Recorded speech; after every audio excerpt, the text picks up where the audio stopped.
Bale, bueno, atzo nire lankideak hainbeste epatu zutela Maribik esalduko du hau, Maribik esalduko du bestea, Maribik esalduko du, ni beldurrez nengoen gaur ez etortzea inor, beldurtuta zuek ere. Bueno, egunon, mila esker etortzeagatik. Begira, nire lankideak aurreratu zuten bezala, nire tokatzen zait, ze eremua zer den azaltzea. Baina, ze eremuarekin hasi baino lehen, nahi dudana da, bueno, lehenengo betiko marrazkia, bai, marrazki hau erabiltzen dugu momentu askotan. Honekin adierazi nahi duguna da, ikasketa kooperatiboa, egitura kooperatiboak erabiltzea, baino askoz gehiago dela, hori da esan nahi duguna, ez da?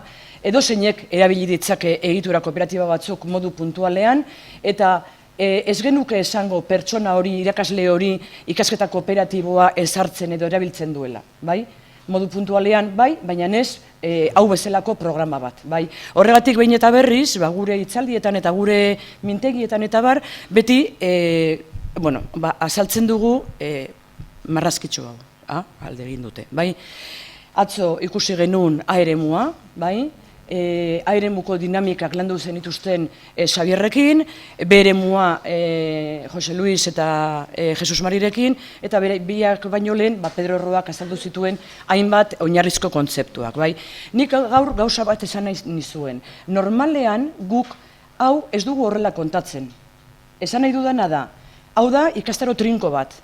Guri, edozein berritzegunean ikastetxe batetik esaten digutenean programa honetan hasi nahi dutela, guk ez dugu kontatzen hau ta hitzaldi bat, beste bat, bata bestearen atzean, iaia ez dagoela denbora pixka bat pentsatzeko, eta ez da ere ez dago denbora praktikara eramateko, ez da? Osea, hau ez da ohiko egitura bat, bai? Normalean joaten gara, edo mintegiaren bidez, edo joaten gara klaustrotara, han, igual, oinarrizko gauza batzuk eta A eremua saltzen dugu, eta irakasle horiek gero praktikara ematen dute. Gero praktika horiek baloratzen ditugu, lo dela akzion, reflexion, reflexion-akzion, eta handik denbora batetara, non ja A eremuarekin aritu diren, B eremuarekin hasten gara, bai? B eremuaren hasiera ez da ere, ez da atzo arratsaldean kontatu genuen bezala, atzo arratsaldean kontatu behar genuen B eremu osoa, baina ikastetxe batean hasten direnean B eremuarekin hasten dira poliki-poliki B eremuko egitura batzuk martxan jartzen, urrengo pausua da unitate didaktiko bat antolatu, eta bar, eta bar, eta bar. Eta ze eremura iristen gara, gutxi gora bera, kalkulatuta dugu zenbat denbora eremuan, B eremura pasa baino lehen, gutxi gora bera kalkulatuta dugu. Baita ere, ikastetxe normal batean, esan nahi ez oso handia, edo oso txikia, B eremuan zenbat denbora baita ere. Baina ze eremuaren estrategiak eta ditugun materialekin noiz hasi, hori ez dago oso ondo finkatuta, ezin da kalkulatu. Segun zenbat praktika egiten ditugun, sentituko ditugu behar batzuk. Eta behar horiei erantzuna emateko ditugu ze eremuko baliabideak eta estrategiak. Beraz, hau ez da gauza bat esaten duguna orain hasiko zarete ze eremuarekin. Ez, ikastetxe batean, irakasle batzuk berehala sentitzen dute beharra ze eremuarekin hasteko.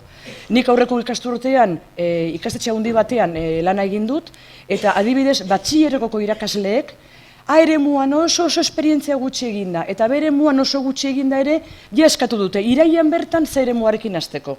Beraiek berehala sentitzen dutelako beharra, ebaluaziorako eta bar.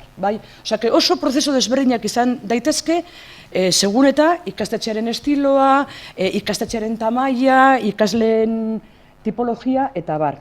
Orduan, ni gaur zer eremuari buruz kontatuko ditudan gauzak, zuentzat edo batzuentzat behintzat oso urruti geldituko zaizkizue, bai? Zergatik, zer eremuaren beharra sentitzen dugula bakarrik edo behintzat praktika batzuk egin ditugunean. Bestela, ez da gehiago ulertzen, edo ez da zentzua handia hartzen, bai? Baina dela ere, iruditzen zitzaigun, zer eremuari buruz hitz egin behar dugula baita ere. Hori guztia kontatuta, hemen esaltzen dizuet pixka bat zein izango den gaurko eskema. Lehenengo errepikatuko ditut atzo azaldutako ideia batzuk, eta gero ze eremuari buruz hitz egingo dugu. Komentatuko dugu nola egituratzen den unitate didaktiko bat, Gero, komentatuko dugu, zer suposatzen duen ulertzea taldeko lana eduki gisa, baita ere aipatuko dugu ebaluazioa, zer eremuaren atal importante bat da ebaluazioa, eta ebaluazioaren barruan dauden dimentsio desberdinak, eta hoien artean taldeka egindako lanaren ebaluazioa. Eta gero, espero du denbora izango dugula, lan praktiko txiki bat egiteko. Lan praktiko hori ez dugu zentratuko zer eremuan espreski baizik eta unitate didaktiko baten antolamenduan, erresagoa edo hurbilagoa egingo zaizuelako. Orain, lehenengo ideia garrantzitsu hauek azaltzen ditudanean, atzoko, ez dakit zer gertatzen den, honekin, nire eskua ere, en fin, Jesus. Atzoko gauzak dira, atzo nire lankide batzuk eta besteek aipatutako gauzak dira.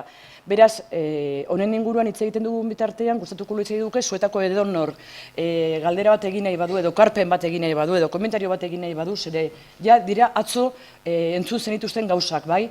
Zergatik errepikatuko ditut, iruditzen zaizkigulako oso garrantzitsuak direla.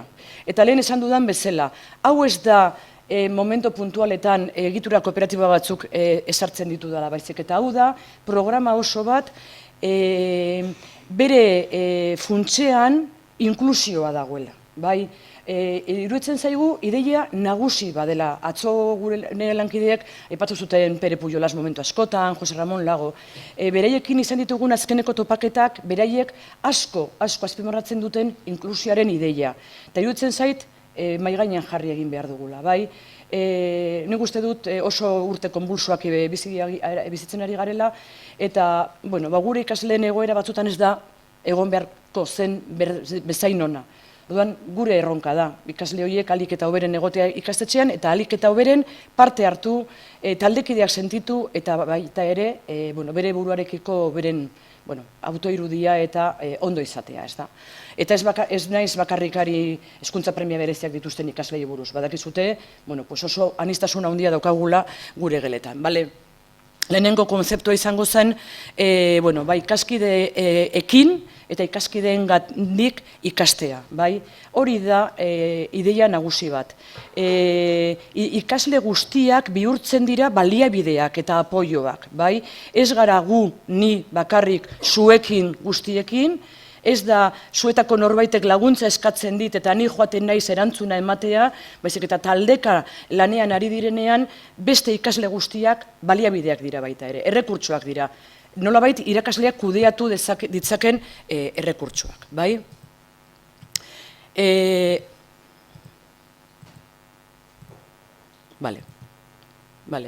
Atzo aipatutako beste kontzeptu bat, elkartasuna eta errespetua.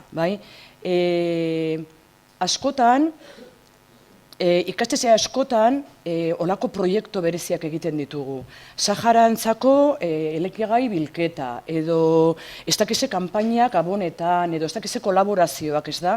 Horren atzean ere, solidaritetako balorea dago, errespetua dago, baina askotan oso gauza puntualak dira.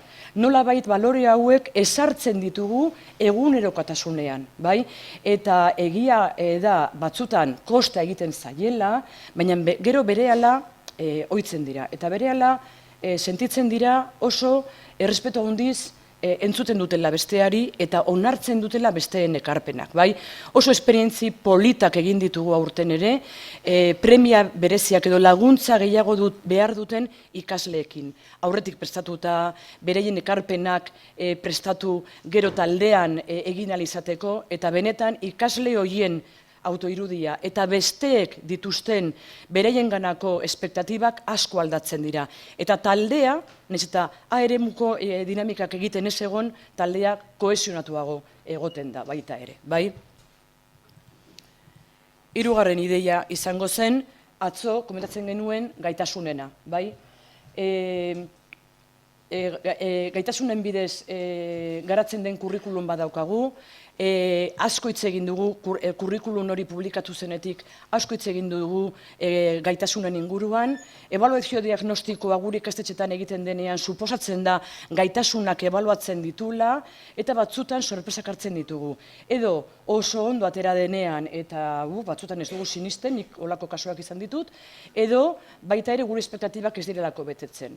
Beraz, badoakagu ebaluazio bat oinarrizko gaitasunak ebaluatzen dituna, baina guk nola garatzen ditugu oinarrizko gaitasun horiek? Askotan zentratzen gara arloetan bakarrik, askotan edukinetan zentratzen gara, eta ez hainbeste prozeduratan, bai? Bueno, horrekin lotuta izango zen 3. ideia hau, bale? Hemen, azaltzen da, atzo nik ez dakit Pedrok edo zeinek atera zuen, bai, Pedro izan zen, ez da? Definizioa. Zuek, behin bat bilau egitura egin eta gero, zuek horreko definizio bat egin zenuten, ez da? Definizio honetan, hola, beltzago edo, bai, beltzago dauden bi esaldi horietan, errepikatzen dugu, atzo behin eta berriz esaldu ziren bi ardatz nagusi, eta dira, parte hartze ekitatiboa. Baina parte hartze ekitatiboa esaten dugunean, ez dugu esaten parte hartzea. Ekitatiboa da hemen hitz nagusia. Eta ekitatibo hitzak zer esan nahi duen oso ondo aztertu behar dugu. Ekitatiboak esan nahi du ikasle guztiek parte hartzen dutela. Eta ez talde bakoitzean pare batek. Guztiek. Eta hori ez badugu lortzen, ez gara lortzen ari ikasketa kooperatibo programa honen helburu nagusi bat. Ekitatea. Ez bakarrik parte hartzean lortzen balin badugu, ekitatea egongo da baita ere taldekidea sentitzen direlako. Eta sentitzen dutelako beren ekarpen guztiak errespetatzen dituztelako. Eta aldi bereko elkarrekintza. Hau da, ni orain egiten ari naizena ez da aldi bereko elkarrekintza sustatzea. Ni ari naiz, zuei begira, eta zuek neri begira ari zarete. Nik hitz egiten dut eta zuek entzuten duzute. Zuen arteko elkarreragina ez dago. Atzo bai sortu ziren momento batzuk, non nire lankideak proposatu zizkizueten egitura batzuk egitea. Talde txikietan ari zinetenean, eta ikusi genuen zuen parteidetza oso potente izan zela, eta oso pozik gelditu ginen, hori bai izan zen aldi bereko elkarreragina. Hori da sustatu nahi duguna, bai? Hau ez da lehenengo programa martxan jartzen duguna, nolabait beraien arteko elkarreragina sustatu nahi dugula. Eta badakigu batzutan zaila dela. Oso ohituta daude, txikitatik gurekin egin behar dutela elkarreragin hori. Beti daude pendiente aber guk begira da, aber guk keinua egiten diegun ondo dagoela edo ez. Txikitatik oso handiak izan arte, bale? Berriro diote, oso bezute hitz egin, hemen ideia berdina errepikatzen da. Ideia hau ere azaldu zan atzo, berriro insistitzen dut, askotan pentsatu egin dugu historian zehar eta bakoitzak izango duen bagajean, ea gure ikasleen banaketa ondo egina dago, batez ere gure erkidegoan hizkuntza ereduak daudela, eta batzutan gure ikastetxetan baditugu ikasleak euskeraz dakitenak, besteak ez, gai horien inguruan askotan birpentsatu ditugu taldekatzeak, ez da? Beste irizpideak kontutan ez ditugu izan, eta inkluso taldeka jartzen ditugunean ikasleak, nik irakasle bati askotan egin diot galdera hau. Zuk taldeka jartzen, joaten izenean ikastetxe batetara askotan esaten dute. Mari bila, gu taldeka askotan jartzen ditugu. Bale. Eta, zuk talde horiek nolako, ze irizpidea erabiltzen duzu talde horiek egiteko? Askotan ez daukagu oso garbi. Batzutan usten diegu beraiei, jartzen nahi duten bezala, beste batzutan usten diegu beraiei, baina konsigna bat ematen diegu eta da, igual talde horiek heterogeneoak izan behar dira, baina heterogeneotasun hori askotan ez dugu oso ondo definitzen. Bueno, gure praktika da, nirea ere izan du da, osea, hemen ez diot inori esango, da, askotan egiten ditugun gauzak, ez da. Beraz, taldeka jartzen ditugunean, gu gara beti, gu izan behar gara beti, erabakiak hartzen dugunok, bai? Guk esango diegu nor norekin. Naiz eta pentsatu, agian, lehenengo aldiz egingo ditugun taldekatze horiek gaizki funtzionatuko dutela, eta aldatu egin beharko ditugula. Atzo, arratsaldean edo inoiz izan zen, atera ziren hirukiak, laukiak, borobilak, bai? Taldekatze horiek egitea asko kostatzen da ikastetxetan. Bai? tutorek esaten didate, jo, eske agian hanka sartzen dugu. Bueno, eta? Askotan sartzen dugu hanka. Bueno, bat aldekatze mota bat egiten balin badugu, eta ikusten balin badugu ez duela funtzionatzen, pues aldatuko dugu, bai? Arratsaldean bere muari buruz hitz egin zutenean nire lankideek komentatzen zuten, bai, taldeak gutxi gorabehera denbora batean egon behar dute. Gutxi gorabehera 3 hilabete bat, bai, por supuesto. Ze ikasle horiek ikasi behar dute taldean nahi eta nahiez lan egin behar dutela. Eta ez ditugula aldatuko, hola, modu horrez batean. Baina hori gertatzen da behin ja rodaje txiki bat daukagula. Hasieran, lehenengo aldiz, talde txikitan jarriko ditugunean, irizpide hauek konkretuki kontutan izango ditugula, igual lehenengo aldiz taldekatzeak ez dira oso ondo ateratzen. Eta talde bat oso desorekatuta gelditu zaigu, eta talde hori orekatzeko besteak mugitu egin behar ditugu. Ez da ezer gertatzen. Hori bai, behin ja praktika batzuk egin ditugula, lortuko ditugu, talde batzuk hoberenak, ez dut esango idealenak, porque idea hori ez da existitzen. Errealitatea da askotan oso gogorra gainera, bai? Orduan, ze talde dekatze motara iritsiko gara? Pues, ahal izango dugunera, bai? Seguretan nolako ikasleak ditugun eta bar. Orduan, ikasleen taldekatzeari buruz asko hitz egin dugu eta, saiakerak egin ditugu. Kurrikuluma, azken finean, kurrikulum dekretuak esaten diguna, eta kurrikulumari bueltak eman dizkiogu askotan, eta edukiak, prozedurak, orain kompetentziak, jardueraren egitura da, askotan iritsi ez garen toki batetara da, bai? Programatzen dugunen, eta hau perek askotan esaten du, programatzerakoan pentsatzen dut, ikasleak, banaka, binaka, talde handian, talde txikitan jarriko ditut. Jarduerak, kurrikulumaren zer landuko dut, naturan, ez dakit, arrantza edo ez dakit tokatzen da, bai? Edukia da, bai? Eta jarduera horiek, egingo ditudan jarduerak horiek nola egituratuko ditudan, askotan ez dugu gehiegi pentsatzen hortan, bai? Honetara iristen garenean, pentsatzera, jarduera horiek nola egituratuko ditudan, beste pauso bat izango da. Eta honetan da gure helburu bat, ez da, jarduera hauek nola egituratzen ditugun pentsatzea, egitura horiek kooperatiboak izan ahal izateko. Benetan kooperatiboak aurreko diapositiban ikusi ditugun baldintzak direla eta, bai? Eta hau izango zen eremuaren nolabaiteko definizioa, bai? Atzo esaten genuen, ez? Taldean lan egitea, bai? Ematen duena, baino zerbait gehiago da, bale?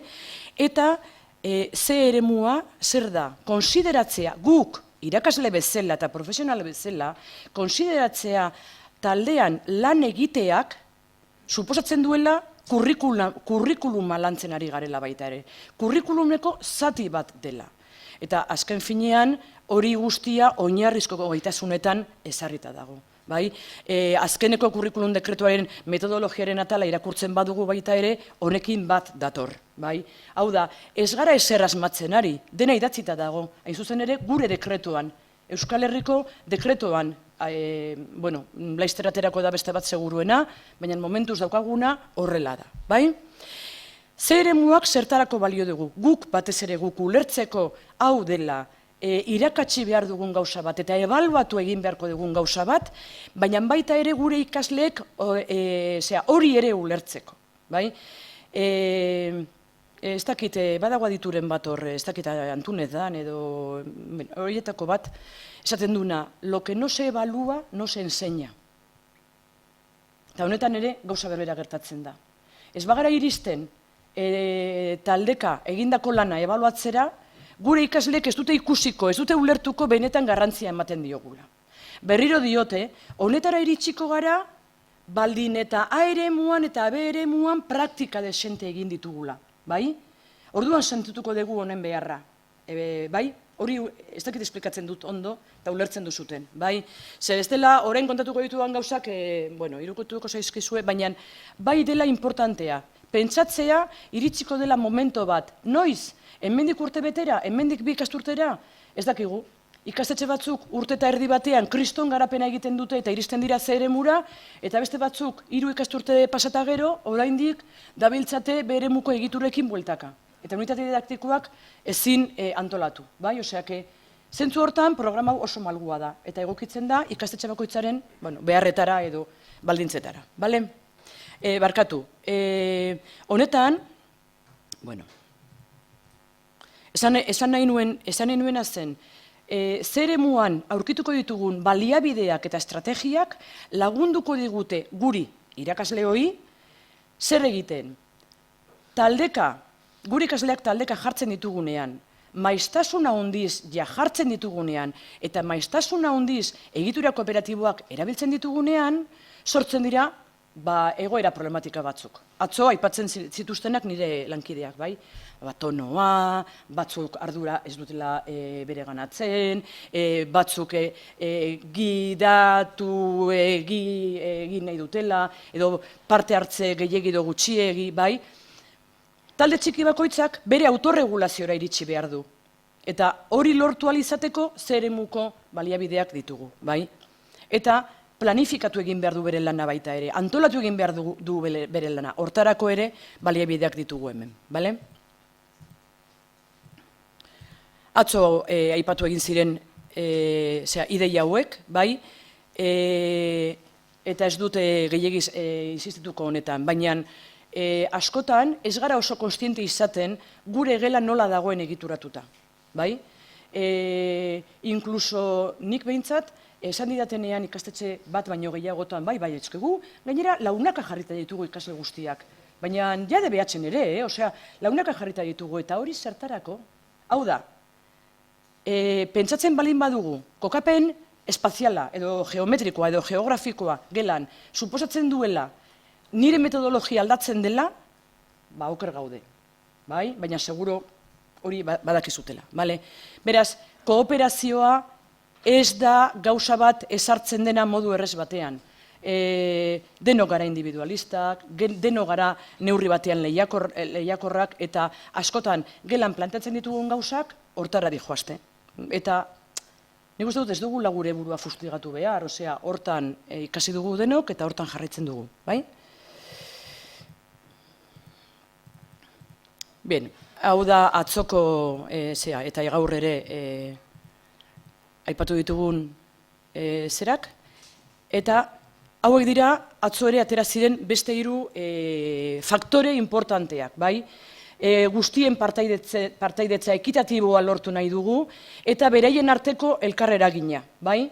Baina hori lortzeko badira faktore batzuk oso importanteak direnak, eta nik uste dut atzo aipatu egin zirela, baina nik gaur insistitu nahi dut, ze benetan nahi badegu beraiek talde bezala funtzionatu, beraiek beren lana planifikatu, beraien lana ebaluatu, eta beraiek egiten dituzten gauzak, hau da, rolak eta zereginak bete behar dituztenean, hori guztia autorregulatu, 3 faktori hauek oso importanteak dira. Elkarren arteko mendekotasun positiboa helburuetan, roletan eta zereginetan, bai? Zer esan nahi du hori?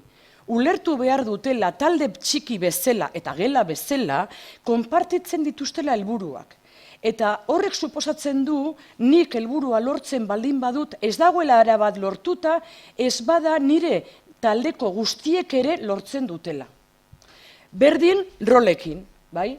Ni idazkaria izan behar banaiz momento jakin batean, bai? Ez dut bakarrik kezka hori izan behar. Egon behar dut pendiente, nire lankideak, nire taldekideak ere betetzen dituzten bere rolak. Hortara iristen da kooperazioa, bestela ez da iristen kooperazioa izatera. Eta zereginetan baita ere, bai?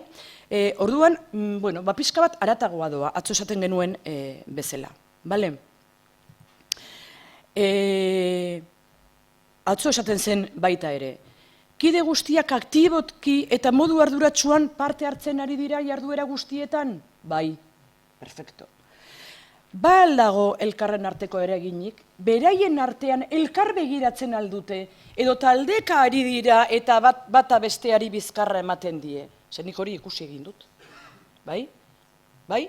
Nik ondokoari ez badiot begiratzen, ondokoarekin ez banago hurbil, ezin dut kolaborar, ezin dut kooperatu, ezin dut lana egin berarekin, bai?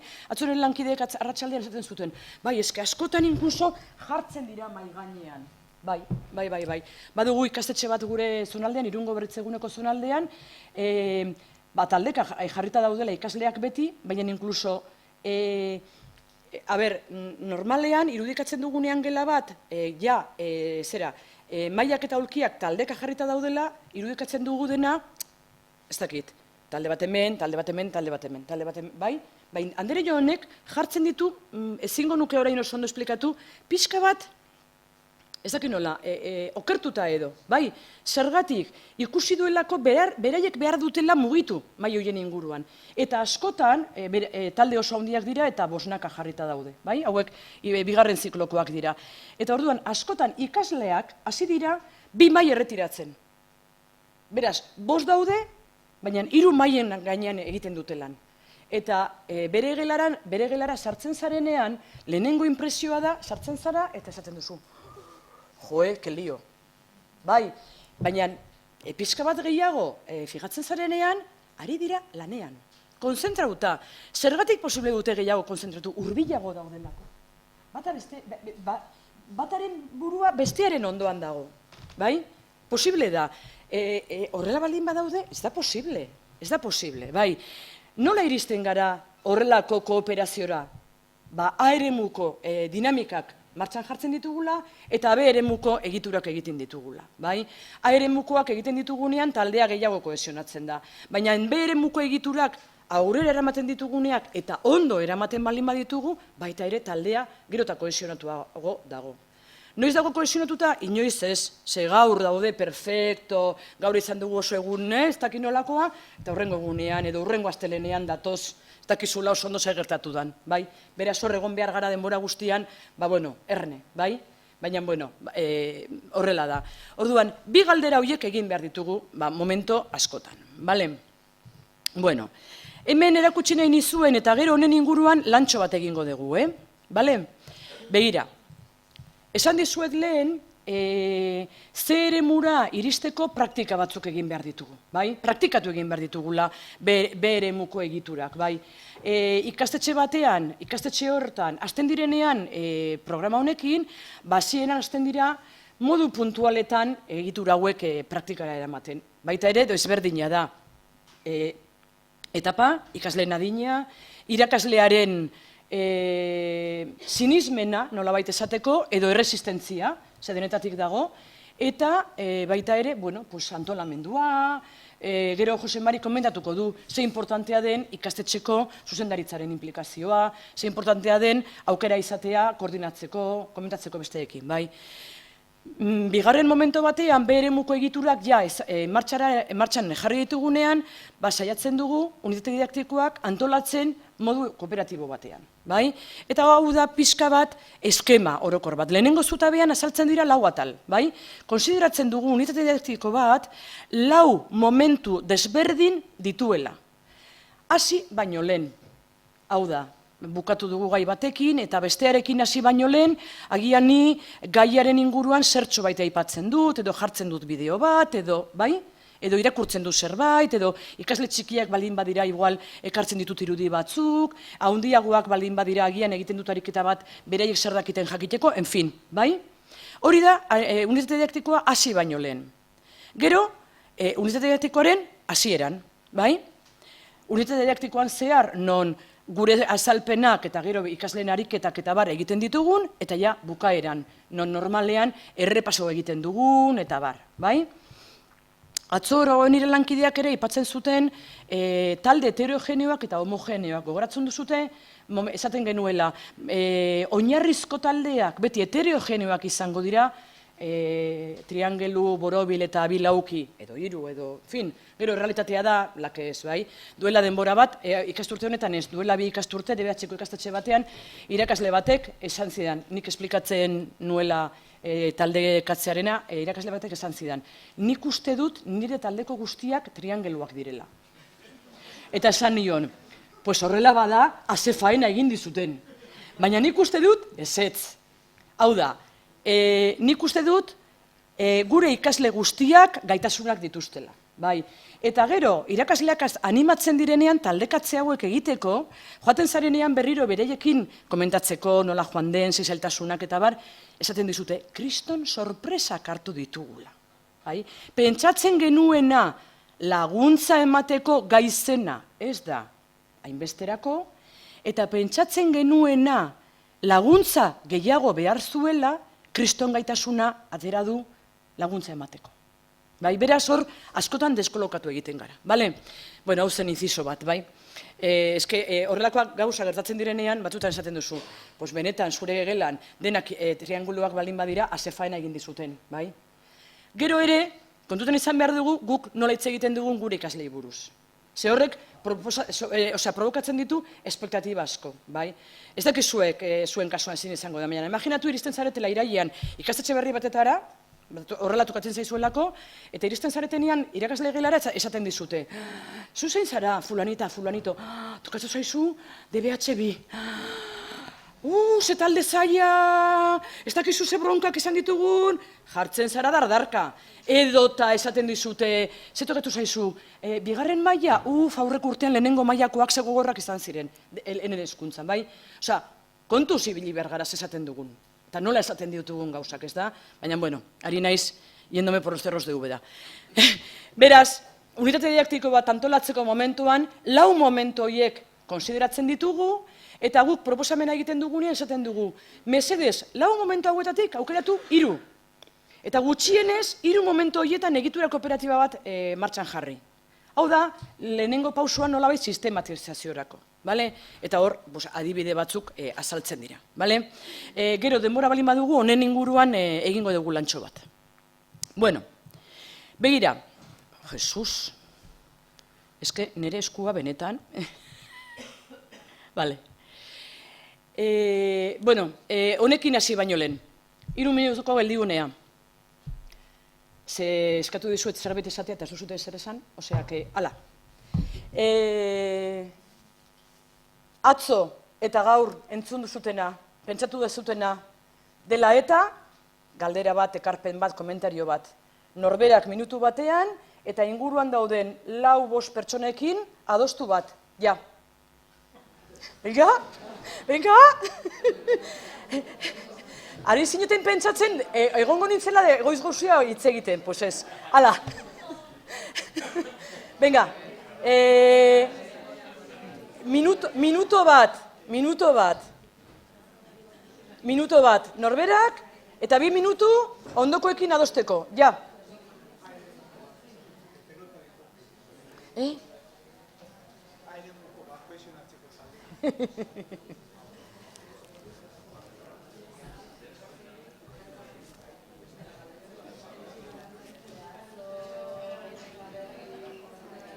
Bueno, ikusten jo ja, bigarren momentora pasazaretela. Venga, adostu ja, zuen ondoko gelakideekin. Me lo voy a cargar.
Bai? Maribi. Hau zan diapositiba? Ez dakit. zen. Bai. Hola, Seba.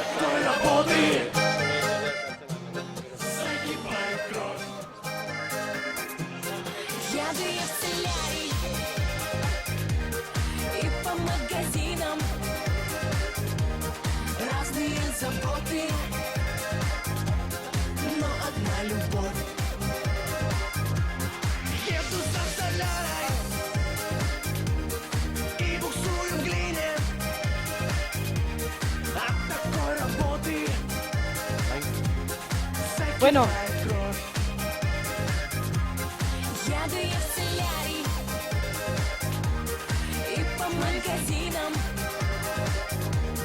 разные заботы, но одна любовь.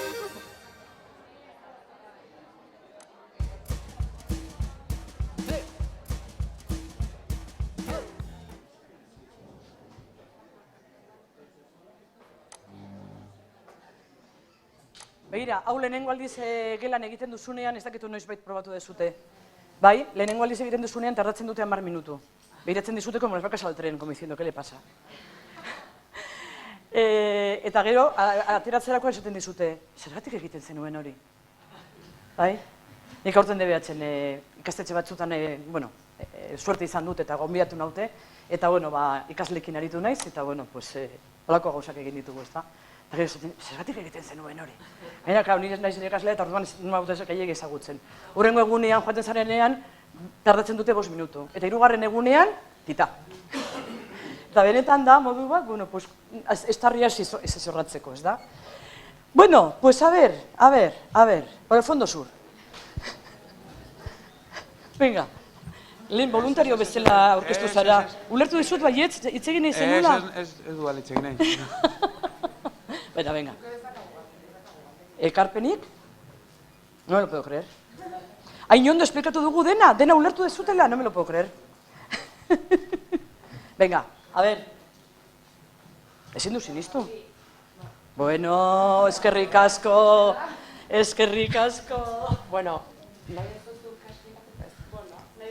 Bueno, unibertsitateko irakaslea da, ez? Eta orduan esaten zuen, unibertsitate mailan nola antolatu daitekeen horrelako egitura edo komentatzen genuen, unibertsitatean, taldetan ez dagoela tutorerik, orduan taldekatze hori egitea eta ea hori jorratu dezuten edo. Guk ez. Baina, badakigu, aintzindariak. Eta gu prest gaude kolaboratzeko ere.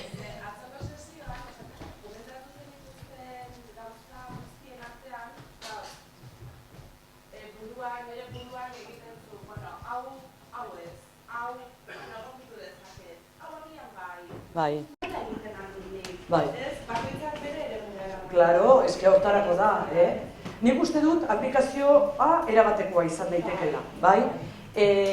Claro, imaginatu iristen zaizkizuela ikasleak ja DBH-en, batxillerrean jorratu dituztela. Orduan perfektu izango zen. Baina oraindik ez da horrela izango, zuek lan bat egin beharko zenukete baita ere, bai? Baina ari dira esperientzia batzuk egiten, Bai, esperientziatik guk ezin dugu hitz egin, baina Balero, izena ez dakit, baina abizena da Balero, ingenieritzan Castellonen badaramatza urteak. Seguro Google jaunak emango dizuela erreferentzia. Eta badu web horri bat edo blog bat, ez nahiz oso ondo gogoratzen, non esplikatzen dituen bere esperientziak eta horrela eta ingenieritzako ikaslekin lanean ari da horrelako antzeko eskema batekin.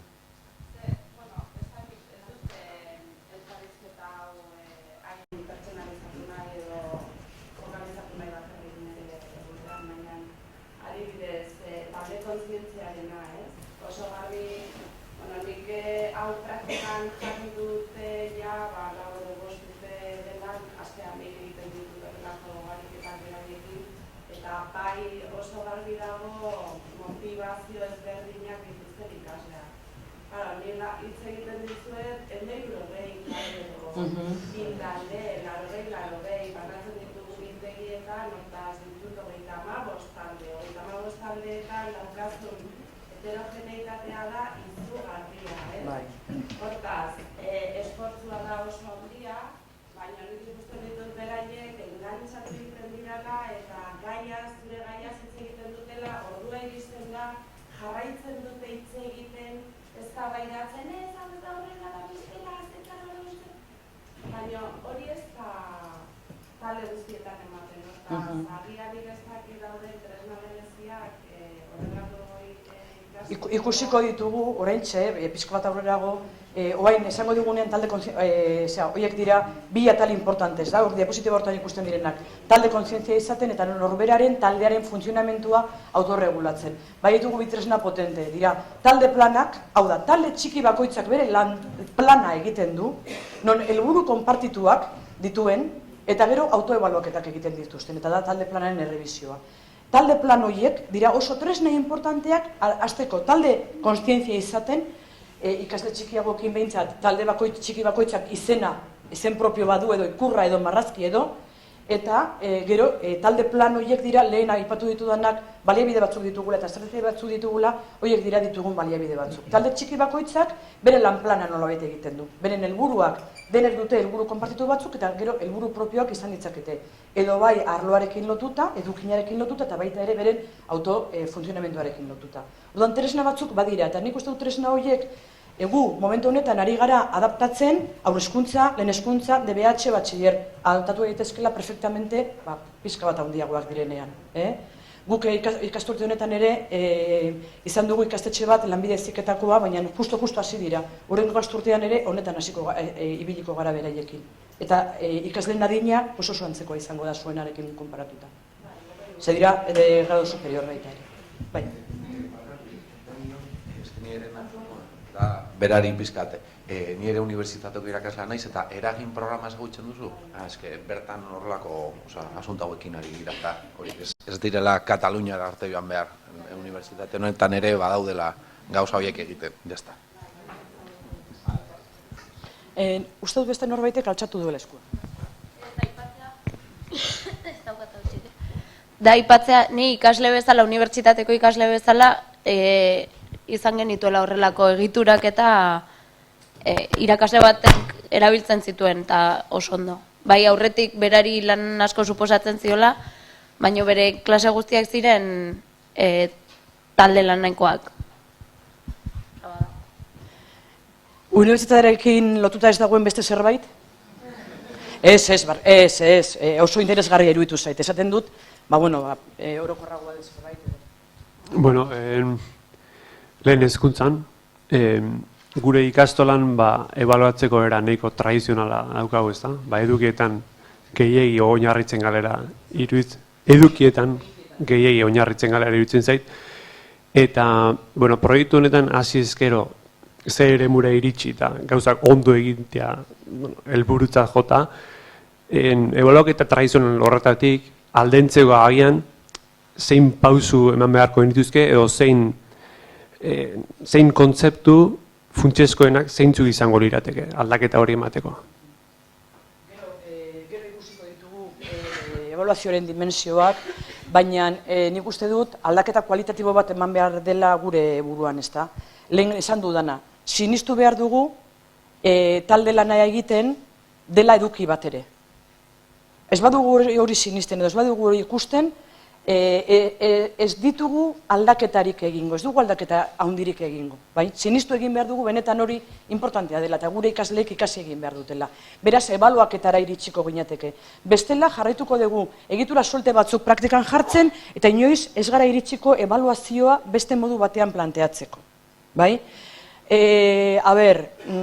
Irakasle batzuk erresistenteak dira, oso erresistenteak, baina esperientziak esaten digu ikastetxe batean baldin badago talde bat, baldin badago zuzendaritza taldea inplikatzen dela eta bar, aldaketak ematen direla. Ikastetxe batean denbora gehiago behar da, beste ikastetxe batzutan denbora gutxiagotan ematen da, baina egiten da. Eta gero pixka bat aurrerago ikusiko ditugu badaudela dimensio desberdin batzuk, eta inkluso azterketak aldatzera iritsi baino lehen, hasi gaitezkela beste ebaluaketa xumeago batzuk egiten, bai? Eta horrek gutxi gora bera lasaitzen dizu, ziurtasuna ematen dizu baita ere, ikusterakoan, egin daitekela eta ez dela hankaz gora jartzea egiten duzun guztia, bai? Beste zerbait? Hala, azkena, Bueno, guk hemen komentatu dugu pixka bat, hori implantatzeakoan horre programazioan dauke bere eragina, eta ziurtasunez akarriko digu.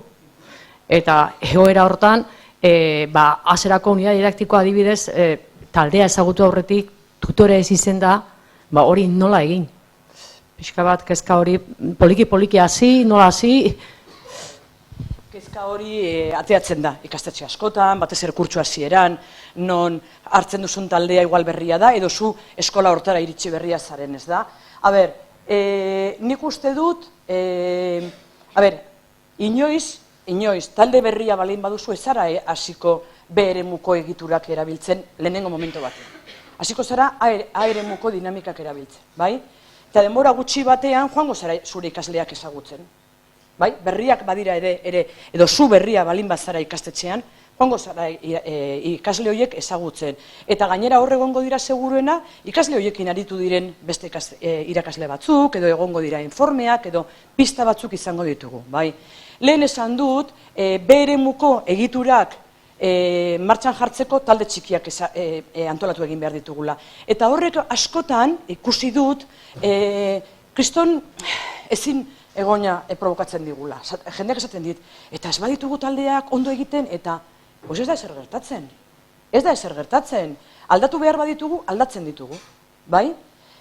Hori bai, nik uste dut horrek ez duela izan behar freno bat, imaginatu dezagun ni irailean, iristen naizela ikastetxe berri batetara, eta izango ditu dela DBH-ko lehenengo mailako ikasleak. Bai?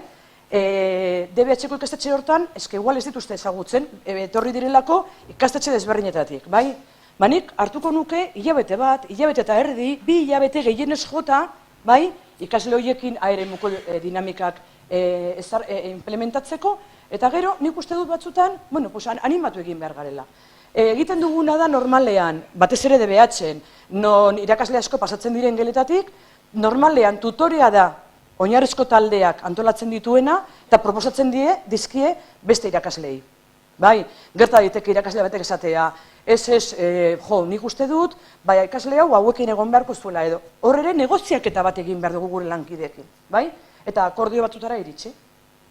Atzo azaldu zen baita ere, oinarrizko talde horiek ikasarlo desberdinetan erabiliko ditugu, bai? Eta horrek pista asko emango dizkigu, bai? Ikusiko dugu, gutxi gora bera asmatu dugun eta posible ditugun mantendu denboratxo batean, edo talde pare bat oso desorekatuta gelditu dira eta aldatu egin behar ditugu, bai? Baina nik uste dut, berriak balin badira ikasleak edo zu berriak balin bazara ikastetxean, 2 hilabetetan egin dezakezula, tranquilamente.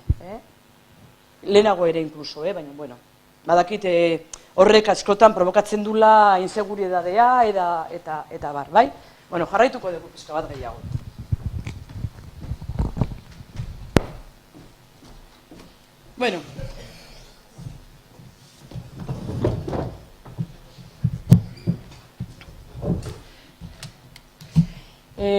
Lehen esaten nuena, ez? Nolabait, 2 zutabe hauek dira importanteak ze eremuan, bai?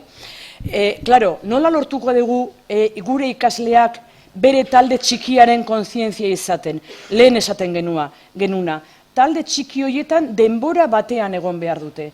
Talde txiki horiek 15ean behin aldatzen balin baditugu, lehenengo ez dira sentituko taldekideak, eta bigarren ez dute inungo esfortzurik egingo besteekin lana egin ahal izateko. Badakitelako aldatuko ditugula berehala. Beraz, taldeka jartzen ditugunean, esan behar diegu, batzutan ez zaiela tokatuko beraien gustoko ikasle gelakidekin, baina esfortzua egin behar dutela, bereiekin lan egiteko, bai? Gainera, helburua izango zen, denbora batean, denak, guztiekin lan egitea, bai? Eta gero, esaten genuna, norberaren taldearen funtzionamendua autorregulatzen.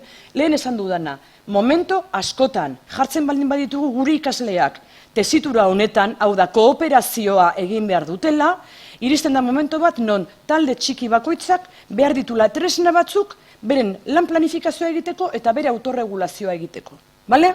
Eta orain ikusiko dugu pixka bat atal bakoitza zertan datza. Bale?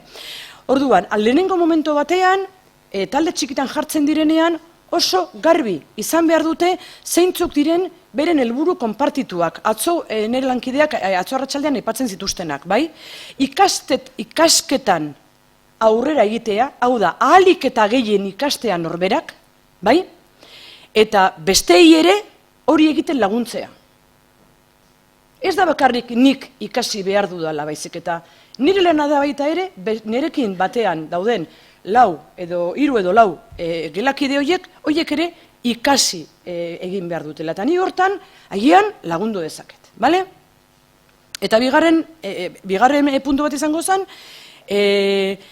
proiektu komuna gauzatzea, bai? Talde bakoitzaren ekarpenekin, hau da, askotan egongo dira talde txikitan, baina askotan ere talde osoarekin hausnarketa orokor bat egingo dugu, talde bakoitzen nolari den funtzionatzen, bai?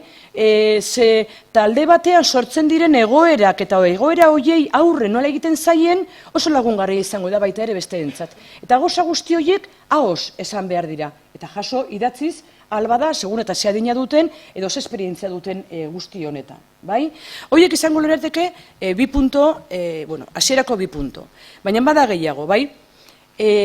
Lortzen dutena, naiz eta iruditu txikia dela, ospatu egin behar da. Imaginatu dezagun, badaukagula gelan oso ikasle zaila, bai? Nik ikaste urte honetan, egondako DBH-ko ikastetxe batean, egon gara lan bat egiten gela guztietako ikasle ordezkariekin, bai? Eta zeuden, gela bakoitzeko 2. Ikastetxea handia da, 5 lerrokoa, beraz, 2 taldetan egiten genuen lana, bai? Jorratzen ari ginen lana zen eskidetza, baina nola ikastetxe hori ikakain sartuta dagoen, lanak egiterakoan, egitura kooperatiboak erabili ditugu beti, bai? Eta hori, 2 talde zeuden eta talde batean, konkretuki, bazegoen DBH-ko bigarren mailako ikasle bat oso zaila. Eta gainera ja, hasierako momentutik, ni orientatzailearekin nengoen eta esan zidan, hasi da, eske hau, eske oso problematikoa da, disruptiboa, eta gainera oso maila kaskarra du, eta egia esan, hasi zen montatzen, la habitual que montaba él, bai? Orduan, ni momento batean, que me salió la vena maestrona, esan nion, zoaz pasillora eta etxoi ni joan arte. Ja bota nauzu kanpora, ez zaitut bota. Esan dizut itxoiteko pasilloan zurekin hitz egin behar dudala. Total, egon nintzen zerbait gehiago egiten eta atera nintzen. Atera nintzenenako ja atezaina zegoen. Pentsatuz baita ere bota egin nuela. Gainera ni, ez nintzen ikastetxe horretako irakaslea, osea que, pasilloan hitz egin nuen berarekin eta berak oso barreratuta zeukan, ez dakiela lana egiten. Ez dakiela lana taldean egiten. Maila kaskarra duela, osea, aurretik, bere irakasleak esandako guztiak, tipoak, DBH bigarren mailan, baina lehen hezkuntzan errepikatuta eta bigarren mailan errepikatzen, osea, 16 urte eginak edo egiteko. En fin, el tipo, bai, ulertzen didazue. Nik oso gauza gutxi esan nion, Esan nion, nik pentsatzen nuela bera gaizela lan egiteko, eta pentsatzen nuela gaizela gelan egoteko ondo. Ondo, bronka montatu gabe, istiluak montatu gabe, atentzioa deitu gabe. Ez dakit, ez nuelako ezagutzen, edo ez dakit zergatik, baina sartu zen gelan eta primeran egon zan, bai? Hau kontatzen dizu eze momentu hartan, esan nuen, niri galdetzen didatena askotan klaustrotario eta horrela, oain niri gertatu zaitez da. Tipoak funtzionatu zuen. Noraino egin zuen lana? Beste batzuk, baina askoz lan gutxiago egin zuen, bai? Launakako talde batean zegoen, eta folio birakaria erabiltzen ari ginen. Beraz, bere txanda iristen zenean, nik pasilloan berarekin hitz egin baino lehen, bere txanda zenean, ez zuen ezer idazten, eta gero, ondoren, saiakera egiten zuen. Bai? Bukaeran etorri zitzaidan galdetzera. Maribi, ezer jutu zaizu, eta esan nion, oso ondo. Hitz egin dugun, baino lehenago, ez duzu ezer egin. Eta gero, askoz gehiago lan egin duzu. Batipua joan zen, pozik. Eta nirekin zegoen irakaslea, gelditu zen pixka bat, esan ez, hau ez dela hemengoa eta Bai, igual izan zen suerte, bai, igual izan zen suerte, la del desconocido que va al aula, bale? Baina, egun hartan, bukaeran, bai, zoriondu nituen, eta esan nien, jo, oso ondo funtzionatu duzute. Nik uste dut, hori egin behar dugula askotan. Familiak ere oso ohituta daude, deitzen ditugula bakarrik esateko, bai? Bueno, nik uste dut, familiekin gauza honak ere konpartitu egin behar ditugula. Lorpenak ditugunean ospatu egin behar dugula, bai? Eta nik gero ikasle horrekin pasilloan, galdetu zidanean, abezen esan nion, zorionak, Jose Luis, bai? Zena zuen, Jose Luis. Bale, bueno, ospatu egin behar ditugu lortzen dituzten gauzak, bale? Eta,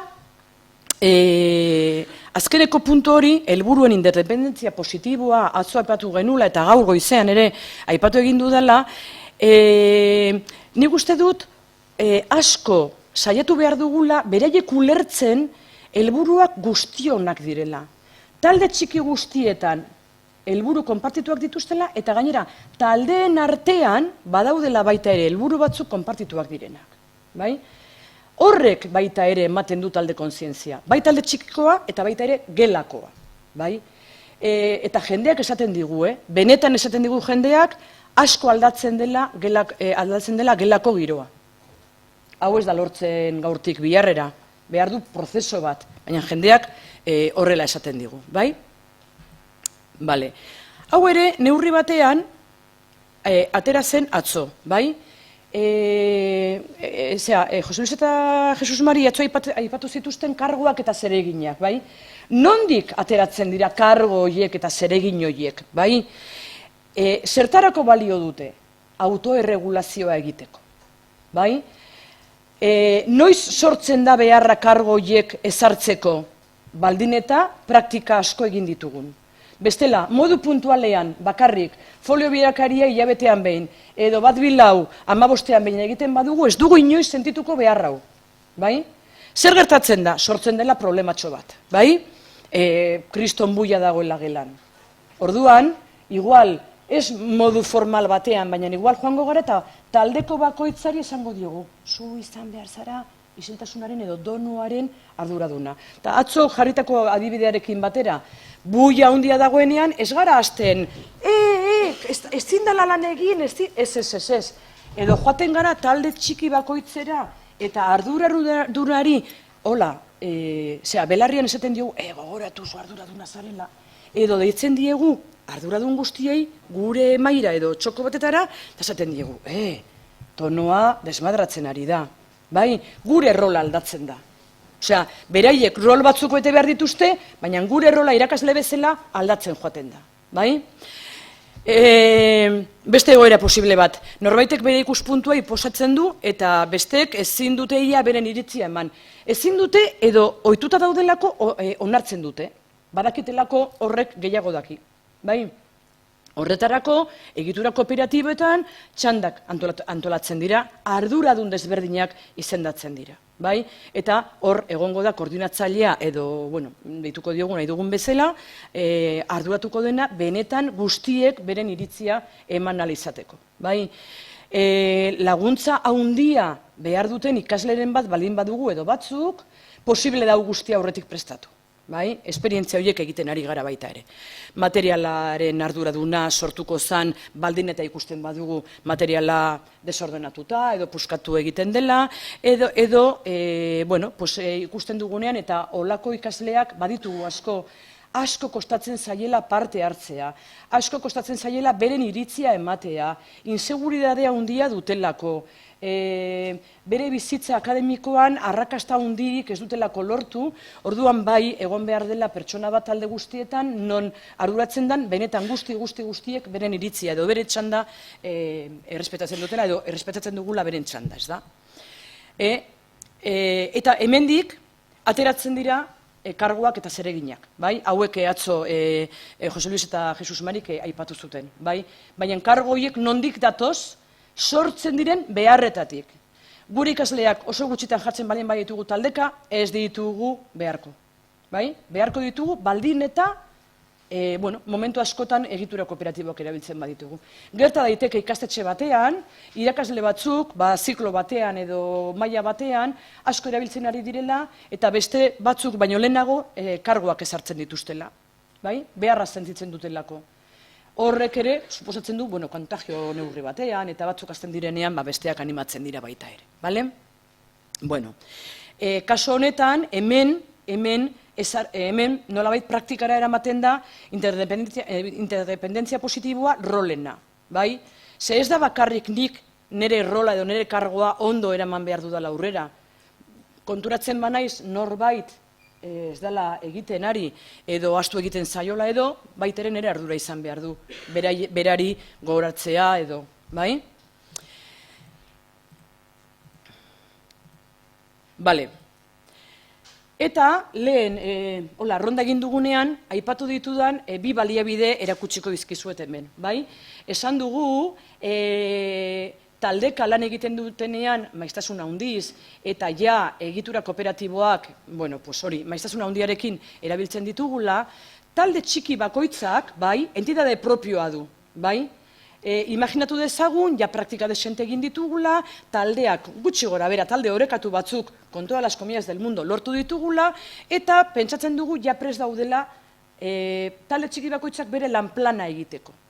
Horien erakutsiko dizuedan dokumento da, txantilloi tipo bat.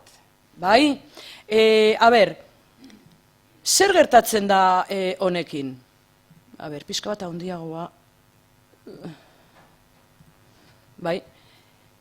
Begira, esaten genuen talde kontzientzia izatearena ez da. Orduan, talde txiki bakoitzak prestatzen du, betetzen du hau, edota irakasleak betetzen du, bereien ordez, txikiak baldin badira, edota asko simplifikatuagoa egiten dugu, imaginatu aurrezkuntzan edo lehen hezkuntzako lehenengo zikloan.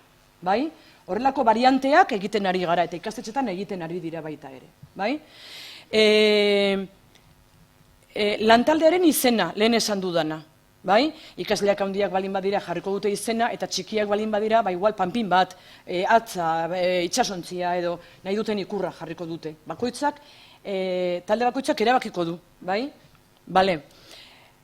Eta lehen esan duguna, talde bakoitzak beti lehenengo eta bigarren helburuak izango ditu. Beti. Eta ematen dizkiegu idatzita. Berriro diot, txikiak balin badira, ez dute hau idatziz egingo. Guk egingo genuke, bereiekin batera. Ikasketetan aurreratzea, hori da helburu nagusi bat, ez gaude hemen taldeka lana egiten denbora pasatzeko, txantxetan, ez, oso lan serioa da. Eta lan egiten dugunean modu honetan, ikasketetan aurreratu egin behar dugu. Eta gainera, aurrerapen horietan elkarri laguntzen egingo dugu. Horiek dira, beti lanplan guztietan azalduko diren helburuak.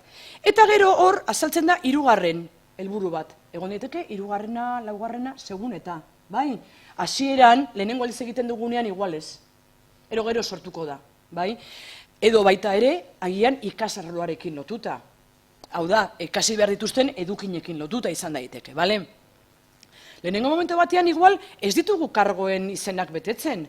Ze agian lehenengo talde plana egiten dugu, bakarrik ikasketan aurreratzeko eta elkarri laguntzeko. Horregatik esaten dizuet hau dela modelo tipo bat, baina gero oso modu progresiboan martxan jartzen dela. Adibidez, gure zonaldeko ikastetxe batean, honekin 3 eredu desberdin egin dituzte. Bat lehenengo ziklorako eta ahoz egiteko andereinok betetzen du. Beste bat bigarren ziklorako eta beste bat 3. ziklorako. Zergatik? 3. zikloan, momentu honetan badara mazkitela urte batzuk honetan, ikasleak esperto batzuk dira. Badakite oso ondo nola funtzionatzen duen. Kargoak eta zereginak betetzen balin baditugu, hemen jasoko genuke. Ze gertatzen da banakoko konpromisoekin? Lehenengo aldiz betetzen dugunean dokumentu hau, ez da ere ez dugu jartzen. Noiz iristen da banakoko konpromisoak hartzearen momentua? Iritsiko da, baldin eta dokumentu hau behin beteta dagoela, handik denbora batera errebisatzen badugu. Imaginatu, ari garela kargoen errebisio bat egiten, edo helburuak bete dituzten, eta elkarrizketa bat sortzen dugu. Eta igual, batak besteari, taldean esaten dio, zuk beti gehiagitze egiten duzu, beti arrazoiarekin atena nahi duzu. Agian, ikasle horrek konpromiso bat hartu behar du, hurrengo txandatan ez duela hain kaskagorra jarriko, adibidez. Edo, igual baten bat izaten diote, oso bajoitz egiten duzu, ez dizugu entzuten.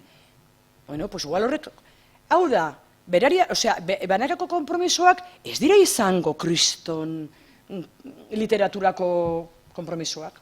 Oso gauza xumeak, eta ikasleen adinaren arabera. DBH-en igual desberdinak izan behar dute, agian izan behar da, benetan ez dutela molestatuko. Kasoren batean, ez beti, baina bueno, bale? Eta sinatzen dute konpromiso hori. Sinatzen dute konpromiso hori. Hau da, konprometitzen dira hori hobeto egiteko. Askotan ez da gertatzen, eta hurrengo errebizioan berriro jartzen dugu gauza berbera. Baina benetan baliagarria dela tresna hau zehatzeko. Hau eta berrikusketa, hau da, aurrekoa, egin dugun aurrekoaren osatzen duena, bai? Nola bete duen, bai? Koordinatzaile izan dena, nor izan da, fulanita. Nola bete duzu? Bai, nik oso ondo bete dut, 3 bat jarriko dut. Ez. Astu zaizu ez da, berehala esaten diote. Astu zaizu ez dakizer, edo ez duzu egin ez dakizer. Bale, idazkaria, laguntzailea, materialaren arduraduna, bai? Eta, bueno, sortu daitezkeen bestean. Banakako konpromisoen balorazioa, hurrengo txandan baloratuko dugu. Konprometitu zinen, ez dakit, hainbeste karrazia ez egiteko, edo konprometitu zinen, honi pakean usteko, edo konprometitu zinen, bai, bete duzu, bai. Eta bi galdera oso importante, eta bi galdera hauek, bai egin daitezkela, lehenengo momentotik, naiz eta 3 urteko gelakoak izan. Zer da bereziki ondo egin duguna, eta zertan hobetu behar dugun. Oso garbi ulertzen dute, eta oso ondo dakite zer egin duten ondo, eta zer ez duten hain ondo egin eta horregatik hobetu egin behar dute. Bai? Bi galdera hauek lehenengo momentotik. Ikastetxe batean ere, bi galdera hauek sartu dituzte A eremuko egitur dinamikak egin eta gero, ebaluazio txiki bat egiten dute eta baita ere egiten dute. Bai?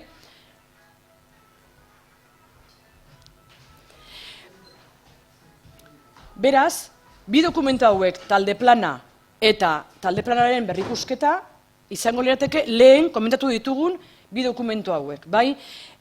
Dokumento hauek laguntzen dute beren lana antolatzen, beren lana autorregulatzen eta beren taldearen kontzientzia gero eta handiagoa izaten. Eta baliagarria da 3 urteko gelatik, 2 urtekoak pakean utziko ditugu, momentuz, talde planekin, ez egiturekin, horietan ere bagaude. Eta helduak izan arte. Bai? Baliagarria dira. Bale? Taldeko kuadernoa, bai? Astu zitzaidan kurtso bukaeran ikastetxe batean eskatzea, bai? Zer egiten dugu, betetzen ditugun taldeko planak eta betetzen ditugun taldeko planen errebizioekin, bai? Ikastetxe askotan egiten ari dira, karpeta batzuk erosten dituztela, aniladun karpeta horiek, eta hor joaten dira gordetzen talde plan guztiak eta talde plan horien errebizioa, bai? Eta 3 hilabeteka gordetzen dituzte. Pentsatzen dugulako askotan 3 hilabeteka aldatzen direla taldeak. Aldatzen balin badira beste momento batean, baita ere horiek aldatu daitezke, bai? Eta hor gelditzen da historikoa. Taldeka eta baita ere ikaslena. Hor ikusiko dugu baita ere, nola ikasle batek igual talde batean ondo funtzionatu du eta beste talde batean ez duen hain ondo funtzionatu, bai? Orduan, taldearen kuadernoa ez da beste txosten bat, da poliki osatzen joaten garena, bai? Eta hor gelditzen da nolabait historiko hori, bale? Ebaluazioa, bai?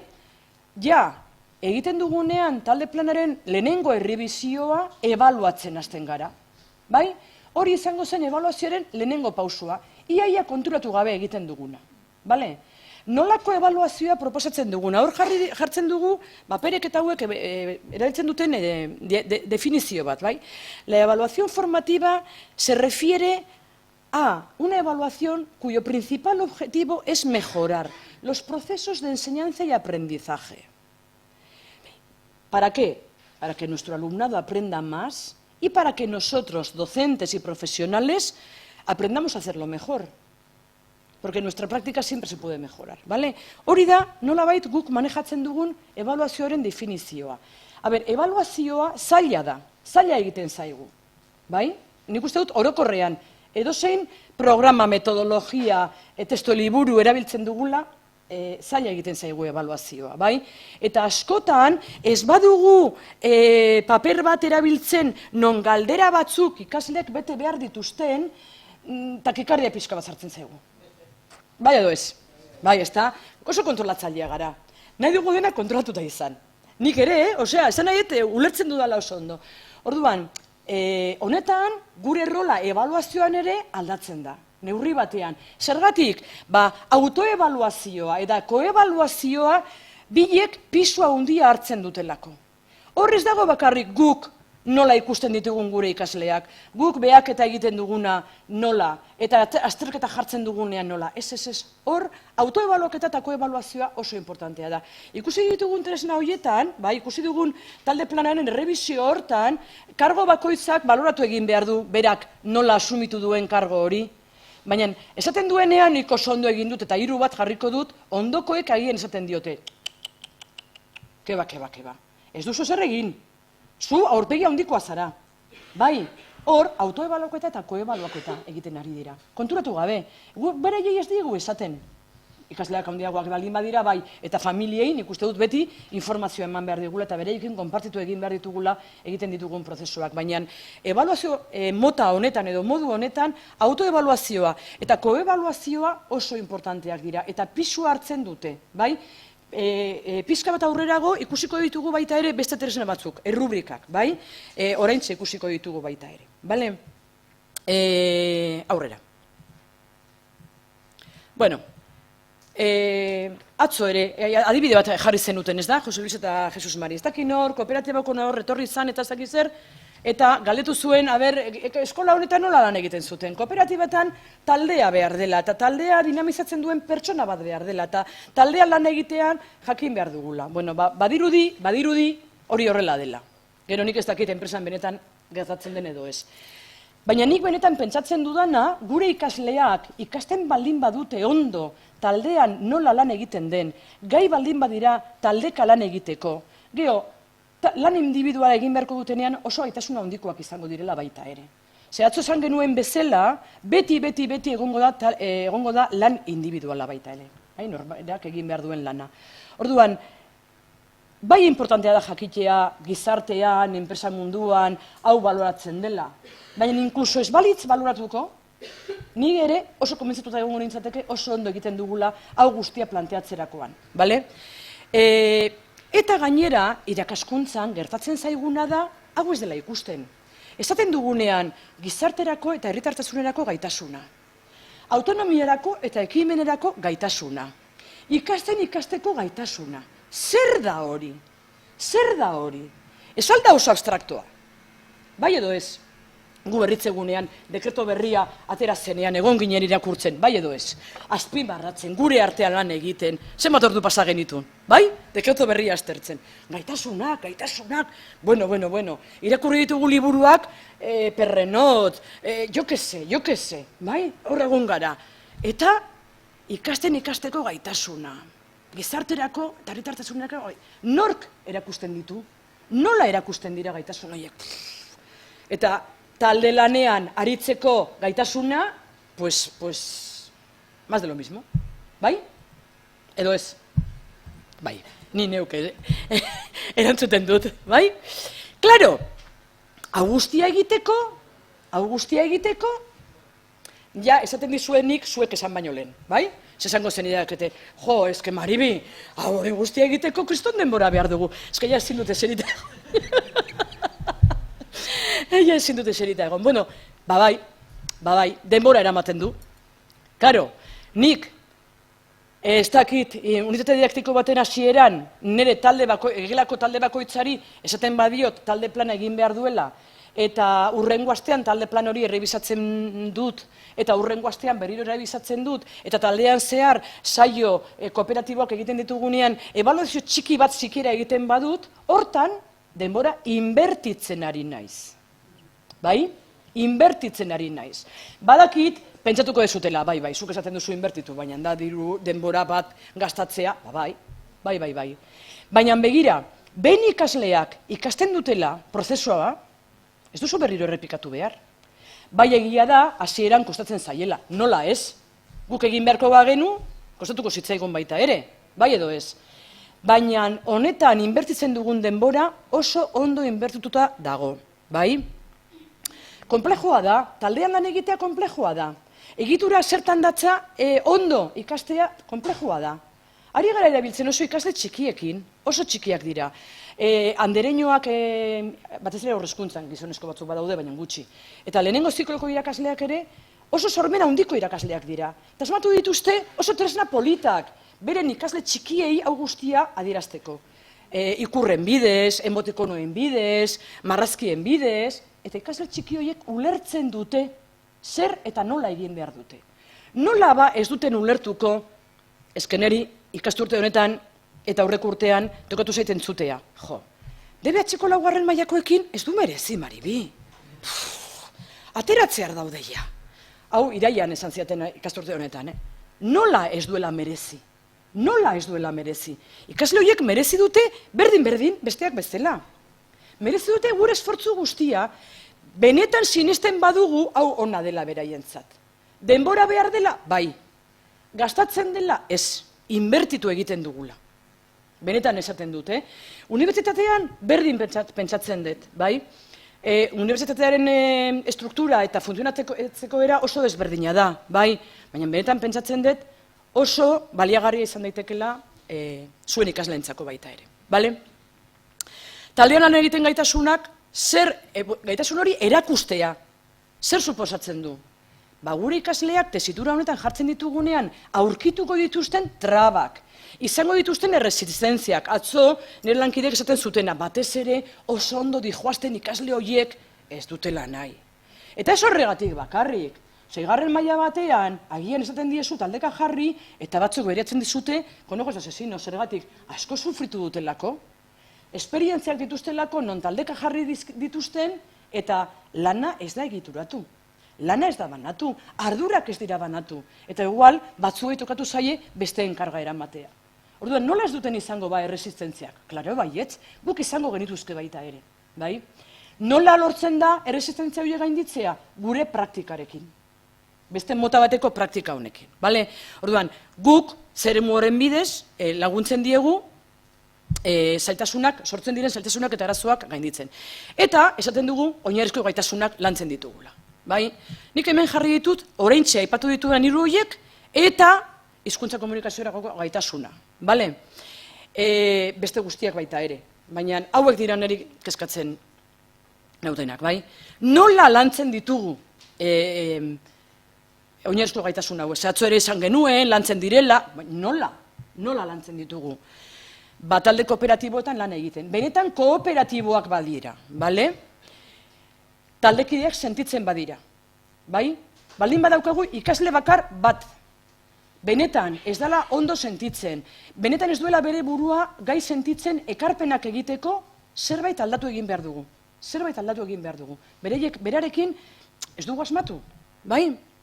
Besteen iritziak kontutan izaten, ekarpenak egiten, ardurak hartzen, lana planifikatzen, ikasten dutena kontutan izaten, autoebaluazioa eta koebaluazioa egiten dutenean.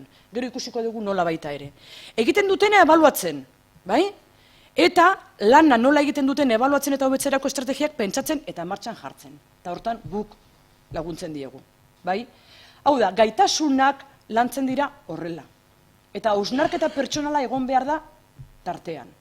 Hausnarketa pertsonala hori ikasleengandik, ez badago, eta ez badugu guk provokatzen ikasleengan hausnarketa hori, gaitasunak nola konturatuko dira zer ikasi duten ez badute pentsatzen zertan aritu diren eta zertarako balio izan dieten. Bai? Ez dakit nola gabiltzen denborarekin. Zer duten bukatu behar. Cielos. Bale. Hauek dira, ebaluazioaren barruan, eskenik orain nahi nuen beste 3 minutuko geldi nuen egin, baina ez dut egingo, Ez dut egingo. Suerte izan duzute, libertu zarete. Bale, begira, ebaluazioaren barruan sartuta, bai, 5 dimentsio hau ebaluatu beharko genituzke. Beti ere kontutan izan da, ikasketa kooperatiboaren barruan gaudela, bai? Helburu eta eduki, kurrikularretik hartuta, ze helburu eta ze eduki jorratu nahi ditugun. Egoera kooperatiboaren bidez egindako jardueraren ebaluazioa, hau da jarduera, osea, egitura ondo egin aldugu, bai? Barkatu, jarduera, ariketa, bai? Matematikako problemak ebazten. Ondo egin dugu, egitura bera ebaluatzen, 1, 2, 4. Ondo egin aldugu 1, 2, 4. Errespetatu alditugu txandak, denborak, ardurak, bai? Teknika kooperatiboa baten ondorioz, hau da, atzo puzlearena egin genuenean bezala, bai? Talde lana bera, nola izan zen, eta gaitasuna bera. Bale? Orain, ikusiko ditugu, atal hauek, pixka bat, gehiago, bai? Helburu eta kurrikuluna, helburu eta eduki kurrikularrak, bai? Helburu eta eduki kurrikularrak jarraituko dugu denbora batean berdin ebaluatzen. Ze beti izen ditugu galdetegiak, azterketak, bai? Kosta egingo zaigu hori guztia ebitatzea, kentzea. Bueno, eta agian ez ditugu kendu behar, baina agian aldatu egin behar ditugu, bai? Ez da berdin ikasten, konzeptu matematikoko bat, norberak bere liburuarekin edo taldean eztabaidatu eta adostu dutela definizio bat. Beraz guk konzeptu hori azterketan jartzen badugu, kontutan izan beharko dugu nola ikasi duten konzeptu hori. Bai? Eta, bueno, pues hori, kontutan izan behar dugula frogak nolakoak diren eta zenolako motak erabiltzen ditugun, baldin eta modu kooperatiboan ikasi baldin badute. Bale? Jarduera bera, bai? Jarduera bera. Lehen esan dudana, matematikako problemak ebatzi ditugu folio birakariaren bidez, edo gramatikako ariketa batzuk, edo hitzen jokoaren bidez landu dugu ingelesez hiztegi berri bat, adibidez, bai? Jarduera hori, nola egin dugu, bai? Lehenengo jarduera guztiak ez dira ebaluatu behar, eta bigarren, bueno, pues, atzo Jose Luisek eta Jesus Marik jarritako diapositiba batean zutabe desberdinak ikusten zirela, bai, zeuden oinarrizko gaitasunak, egiturak eta gero teknika batzuk zeuden. Hor, badaude, egitura kooperatiba deribatu batzuk, eta oso baliagarria dira ebaluatzeko, edo laguntzen ebaluatzeko hau. Adibidez, nik posible dut erabili 1, 2, 4 eta zenbakia. Zer esan nahi du horrek? Nik behin ja ikasleek dakitela, nik esaten dut. Matematikako problema hauek ebazteko erabiliko dugu folio birakaria, eta gero zenbaki erabiliko dut. Zenbakia zer esan nahi du? Esango dudala zenbaki bat, talde guztietan egongo dira, 1, 2, 4, 5, segun zenbat taldekide dauden, atzo jarri zenuten bezala postita, eta bereiek badakite nik nota jartzeko bakarrik erabiliko dudala kuaderno bat. Beraz, zertan ari naiz egiten? Zer egiten ari naiz? Ari naiz bultzatzen, guztiok ardura izango dutela, guztiek ondo egiteko problemak, hiztegia, definizioak, laburpena, kuadroa, lo que sea. Bai? Baldin eta erabiltzen baditut, egitura deribatu horiek, bai? Atzo ez genituna azaldu, bueno, pues, etzelako momentua, bale? Bale.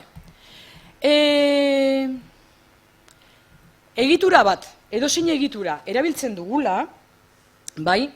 Ez dugu egingo egitura bat erabiltzen dugun bakoitzean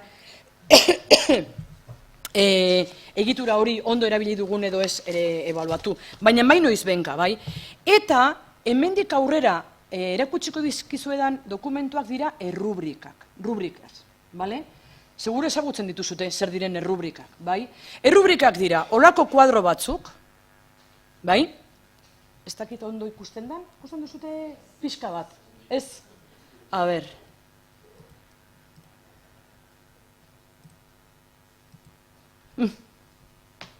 Bueno, errubrikak zer dira? Dira, tresna batzuk autoebaluazioa egiten laguntzen dituztenak. Bai? Errubrika hauek ez dituzten manejatuko lehen hezkuntzako lehenengo zikloko ikasleak. Bereiek ez dituzte izango eskutartean. Guk izango ditugu eskutartean. Bai? ikasle handiagoak balin badira, agian bai. Segun eta ze praktika noraino iritsi garen, bale? Errubrika honek balio du jakiteko erabili dugun egitura, bat bilau fuliberakaria itzen jokoa berdin zain, ea ondo erabili dugun edo ez, bale? Zer dagoen lehenengo zutabean, hor jartzen du, struktura edo egitura hau jarduera batean sartzen dugun moduan errestu egiten du. Guztion parte hartze ekitatiboa talde barruan egin dugu, bakoitzarekiko zein taldearekiko ardura izan dugu, jarduera bitartean rol desberdinak aritu gara egiten, bai? Hori da lehenengo zutabean saltzen dela. Eta gero, nolabait graduazioa dago, bai? Guztion parte hartze ekitatiboa eman da. Taldekide guztiek gogotsu parte hartu dute. Taldekide gehienak gogotsu modu aktiboan parte hartu dute. Gehienez parte hartu dute, taldekide batek soilik parte hartu du. Bai? Eskatzen diegunean beraiei baloratzea nola parte hartu duten, lehenengo hitz izango da baiez, denek parte hartu dutela. Zer egiten dugu honekin? Laguntzen diegu graduazio bat egiten. Bai? Ze lehenengo momento batean beraiek esango dute baiez, denek parte hartu dute. Honek laguntzen du hausnarketa egiten. Lehen esan dudana, hausnarketa provokatu egin behar dugula ikasleengan, tresna honen bidez egiten dugu hausnarketa hori provokatu. Bale? Hau izango zen, egitura bat baloratzeko. Ea egitura hori den bezala aurrera eraman duten, ea txandak errespetatu dituzten, ea egin beharreko guztia egin duten. Imaginatu bat bi lau egin behar dutela. Bat, bi eta lau egin dugu, edo bat laura pasatu gara berehala. Gerta daiteke. Agian guk ere proposatzen dugu momentu jakin batean bat lau egitea, baina ez badugu hori proposatzen, bat bi lau errespetatu egin behar dute. Importantea da, batez ere hasieran egiturak diren bezala egitea. Bale? Beste, dimensio bat ez da, eta da, ja denbora batean, ari direnean, nolabait ebaluatu egin behar dugu, noraino egiten duten, noraino ikasten duten taldean lan egitea. Hau da, talde lana bera ebaluatzea. Eta horretarako daukagu beste lantresna bat, eta da hau. Lan taldean nola egin dugun koebaluatzeko.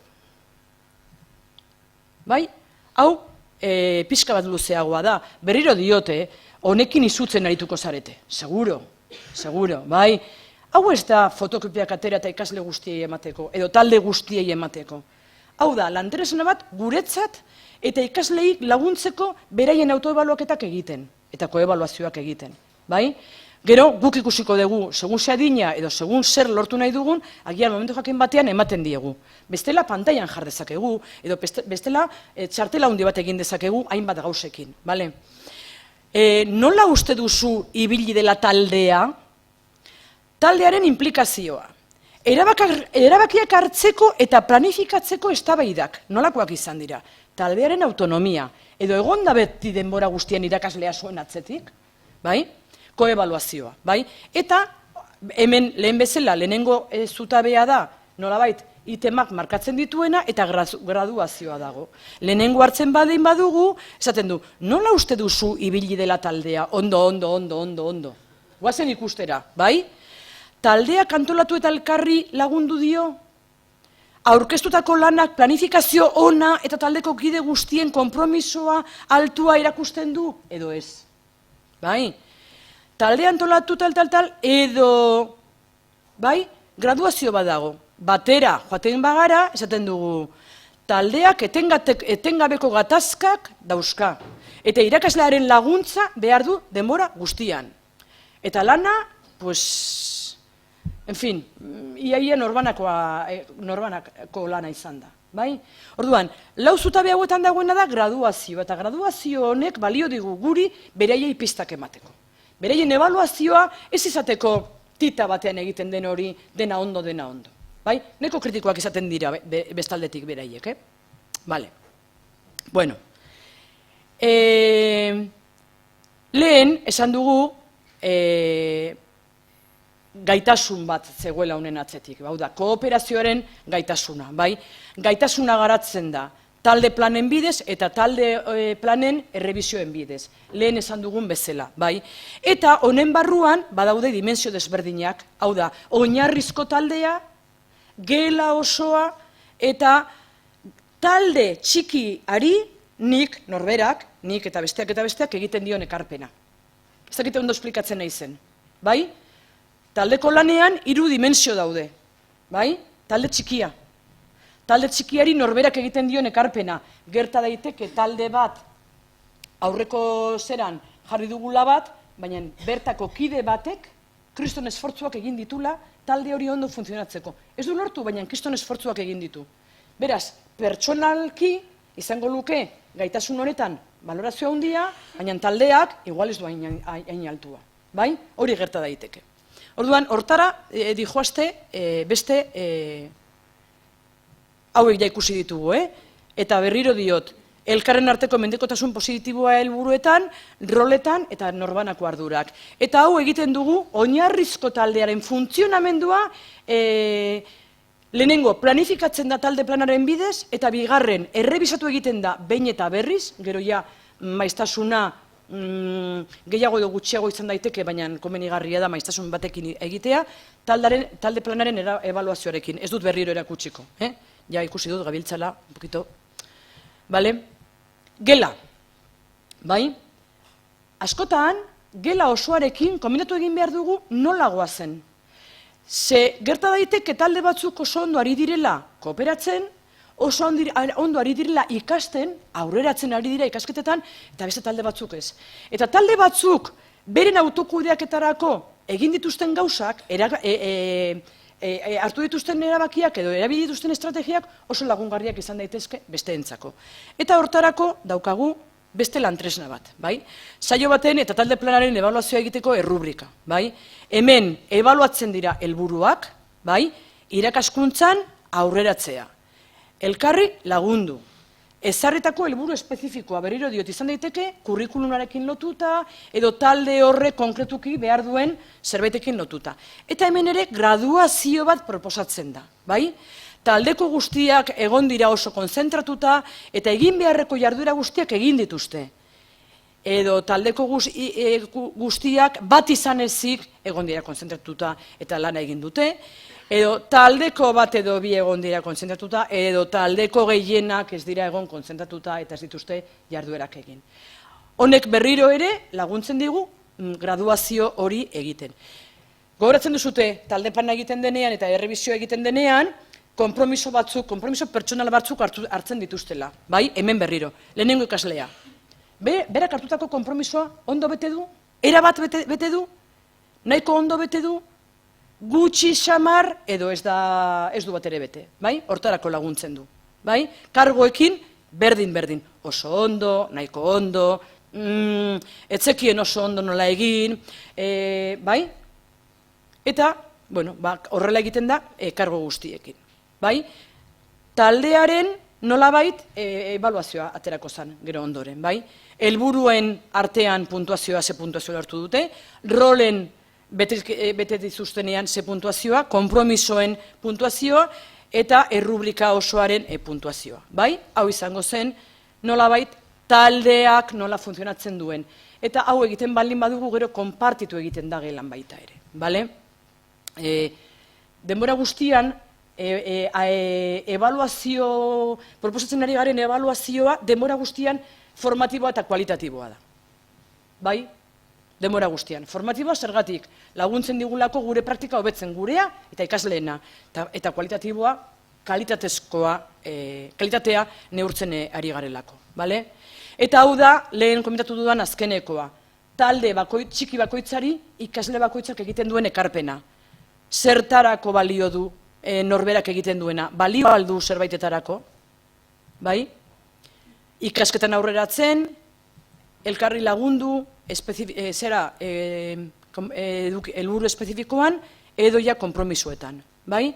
Roletan ere. Baina honetan, baloratzen dena, ikasle bakoitzaren ekarpena, taldeari, bale? Ez dut oso luze egin nahi orain, bale? Bueno, ez dugu bukatu. Ikusi ditugun azkeneko errubrikak, bai, errubrika hauetara ez gara iristen ze eremuarekin hasten garenean. Errubriketara iritsiko gara oraindik beranduago. Bai, hau da, errubrikak erabiltzen hasi baino lehen, talde planak egin behar ditugu. Talde plan horien errebizioa egin behar dugu, apelo, esango genuke, eta gero hasiko ginateke guk erabiltzen errubrika horiek. Bai? Orduan, hau izango zen gutxi gorabehera ze eremua. 3 minutuko geldigunea, ze eremuari buruz, galderak, ekarpenak eta bar egiteko. Lehen bezala, minutu bat norberak bere buruarekin, 2 minutu ondoko 3 edo 4 kideekin. Ja.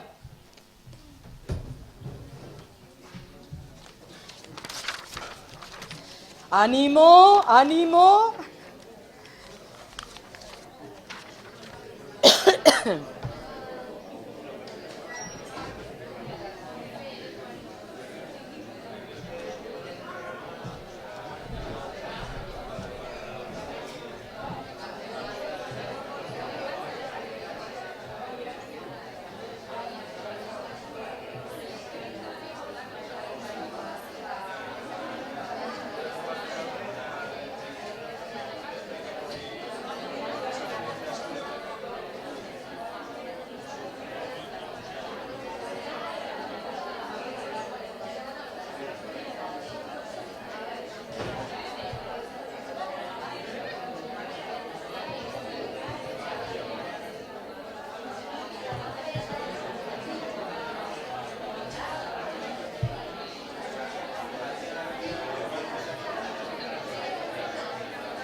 Bueno, bai?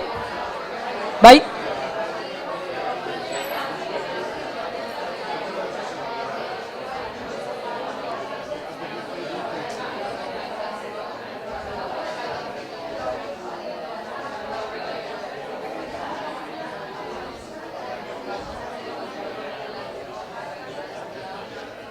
Kostatzen zaizue, Bueno, ya.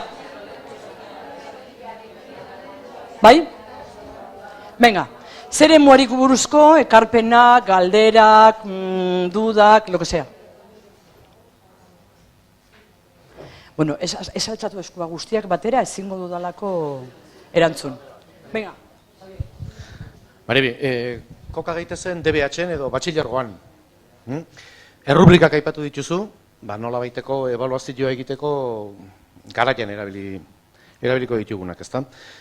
Zuk unitate berri bati hasiera ematen diezunean, errubrika horiek erakutsiko zizkiozun ikaslei edo ez, zein da zure iritzia?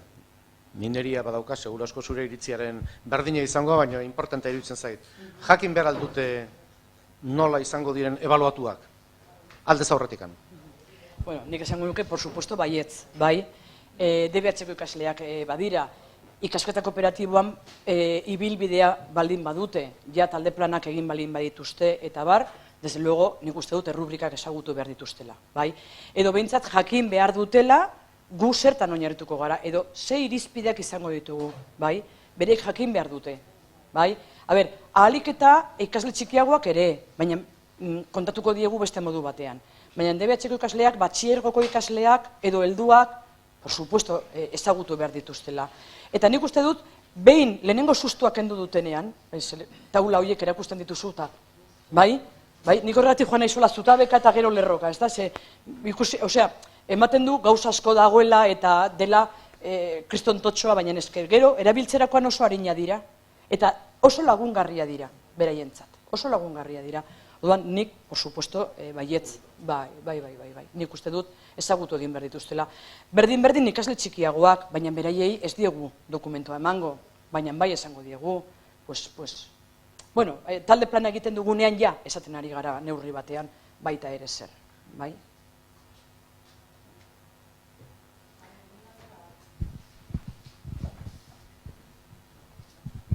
Galdera bat, adibidez errubrika hauek esaten duzu erabili baino lehen CRMoa landu beharko genukela asko. Batez ere B, eta zen hasi. Bale, jartzen bazara adibidez lauieko bat irauten duen irakasgai batean, edo ez dakit zuen kasuan unitate didaktikoa deitzen dio zuen. Bale, gure gaiak lauiekoak dira.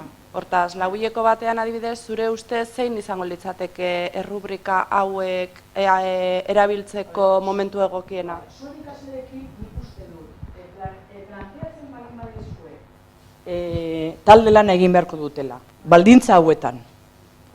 Zuen ikasleak helduak dira, oso pertsona helduak dira, bai? Nik helduekin planteatuko nieke, ze baldintza eta, bai, badakigu gazteak direla. Baina, klaro, konparatzen baldin baditugu haurreskuntzako ikaslekin, oso desberdina dira, bai? Eta, por supuesto, ematen dizkiegun azalpenak, printzipioz, ulertuko dituztela. Con todas las comillas del mundo, baina, ulertuko dituztela, bai? Osea, niretzat oso desberdina da, bai? Orduan, ja, tesitura hortan jartzen naiz, bai? Helduak direla, bale? Niretzat ja, 16 urtetik aurrera ja, en fin.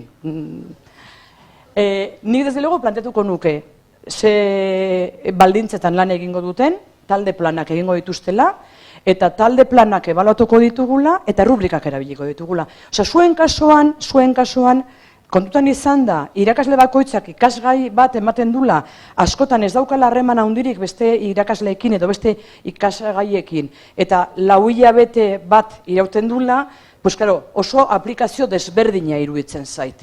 Bai, ikasle horiek pasa baldin badira DBH-en eta batxillerrean eta ja egin baldin badute zerbait, perfecto. Baina bestela hor denbora bat hartu beharko zenuke hasieran, oso ondo esplikatzeko, zenolako egiturak erabiliko dituzun, taldearen ardurak, eta bar. Nolabait, guk prozeso luzeagoa egiten dugun heinean, zuek 4 hilabetetan egin behar duzute. Bai, baina zuen kasuan ebaluatu egin behar duzute bukaeran, nahi ez, orduan nik, desde luego, errubrikak erakutsiko nizkieke, ia hasieran. Bai.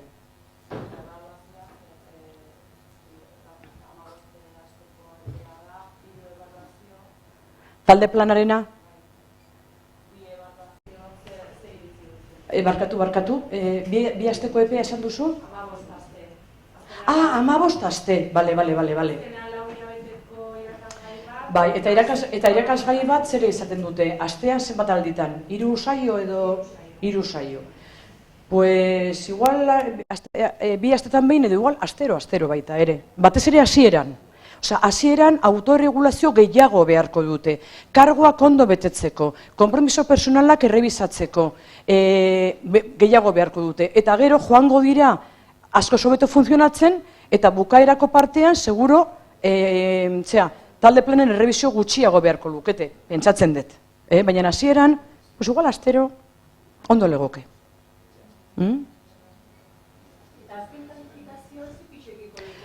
Bai, espero nuen galdera, eskerrak egin duzula, ez dela nik esan behar nun. Bai, eta lotuta zuk esandakoarekin, lehen esandakoarekin, bai? Karo, puntu honetara iristen bagara, ez gara iristen puntu honetara oso korrika, normalean, bai? Baina puntu honetara iristen bagara, eta gure ikasleak momentu askotan kooperazio tesitura batean jartzen ditugunean, eta gero kooperazio hori ebaluatzen dugunean, iristen da momentua esaten dugula. Orduan, egin dudan azterketak ze pisua du. Bai, osea, nik galdera egiten dut alderantziz. Ez honek ze kalifikazioa ze pisua izango duen, baizik eta kontrakoa. Orduan, azterketak ze pisua du. Karo, gutxiago izan beharko luke, zuk esan duzuna, gutxiago izan beharko luke. Osagarria, hoize, bai? Orduan, formula desberdinetara iristen ari gara. Badira ikastetxeak, non batez ere hezkuntzan, non iten bat gehitu dute, jarrerazko horietan eta bar, eta iten bat gehitu dute. Talde lanetan, aritzen da, ondo, tal, graduazio batekin, bai? Beste batzuk, gehitu dute, adierazle horietan, kalifikazioa iristeko, adierazle horietan esan dute, ikasketa kooperatiboak izango du bukaerako kalifikazioaren ez dakize ehunekoa, bai? Eta ehuneko hori desberdina da segundaz ikastetxetan, bai? Hasieran txikia, ehunekoa txikia, eta gero, joaten gara gehitzen, bai? Baita ere, ziurtasuna lortu behar dugu honetan, eta hasieran, bueno, bai, baina, osea, galdera niretzat da kontrakoa. Orduan, ohiko azterketak ze pisua izan beharko luke kalifikazioan. Bai, baditugu ikastetxeak beste modu batean egiten dituzte azterketak, modu kooperatiboan egiten dituzte azterketak baita ere. Bai? Bai, egiten dituzte. Nola, bai? Bueno, ekainaren hasieran izan ditugu topaketa batzuk, eta zure ikastetxe bat da, ezta? Lasarteko berritzeguneko ikastetxe bat da, eta beraiek hasi dira, matematika gainera, ezta? Oker ez banago, hasi dira beste mota bateko azterketak egiten. Hori da.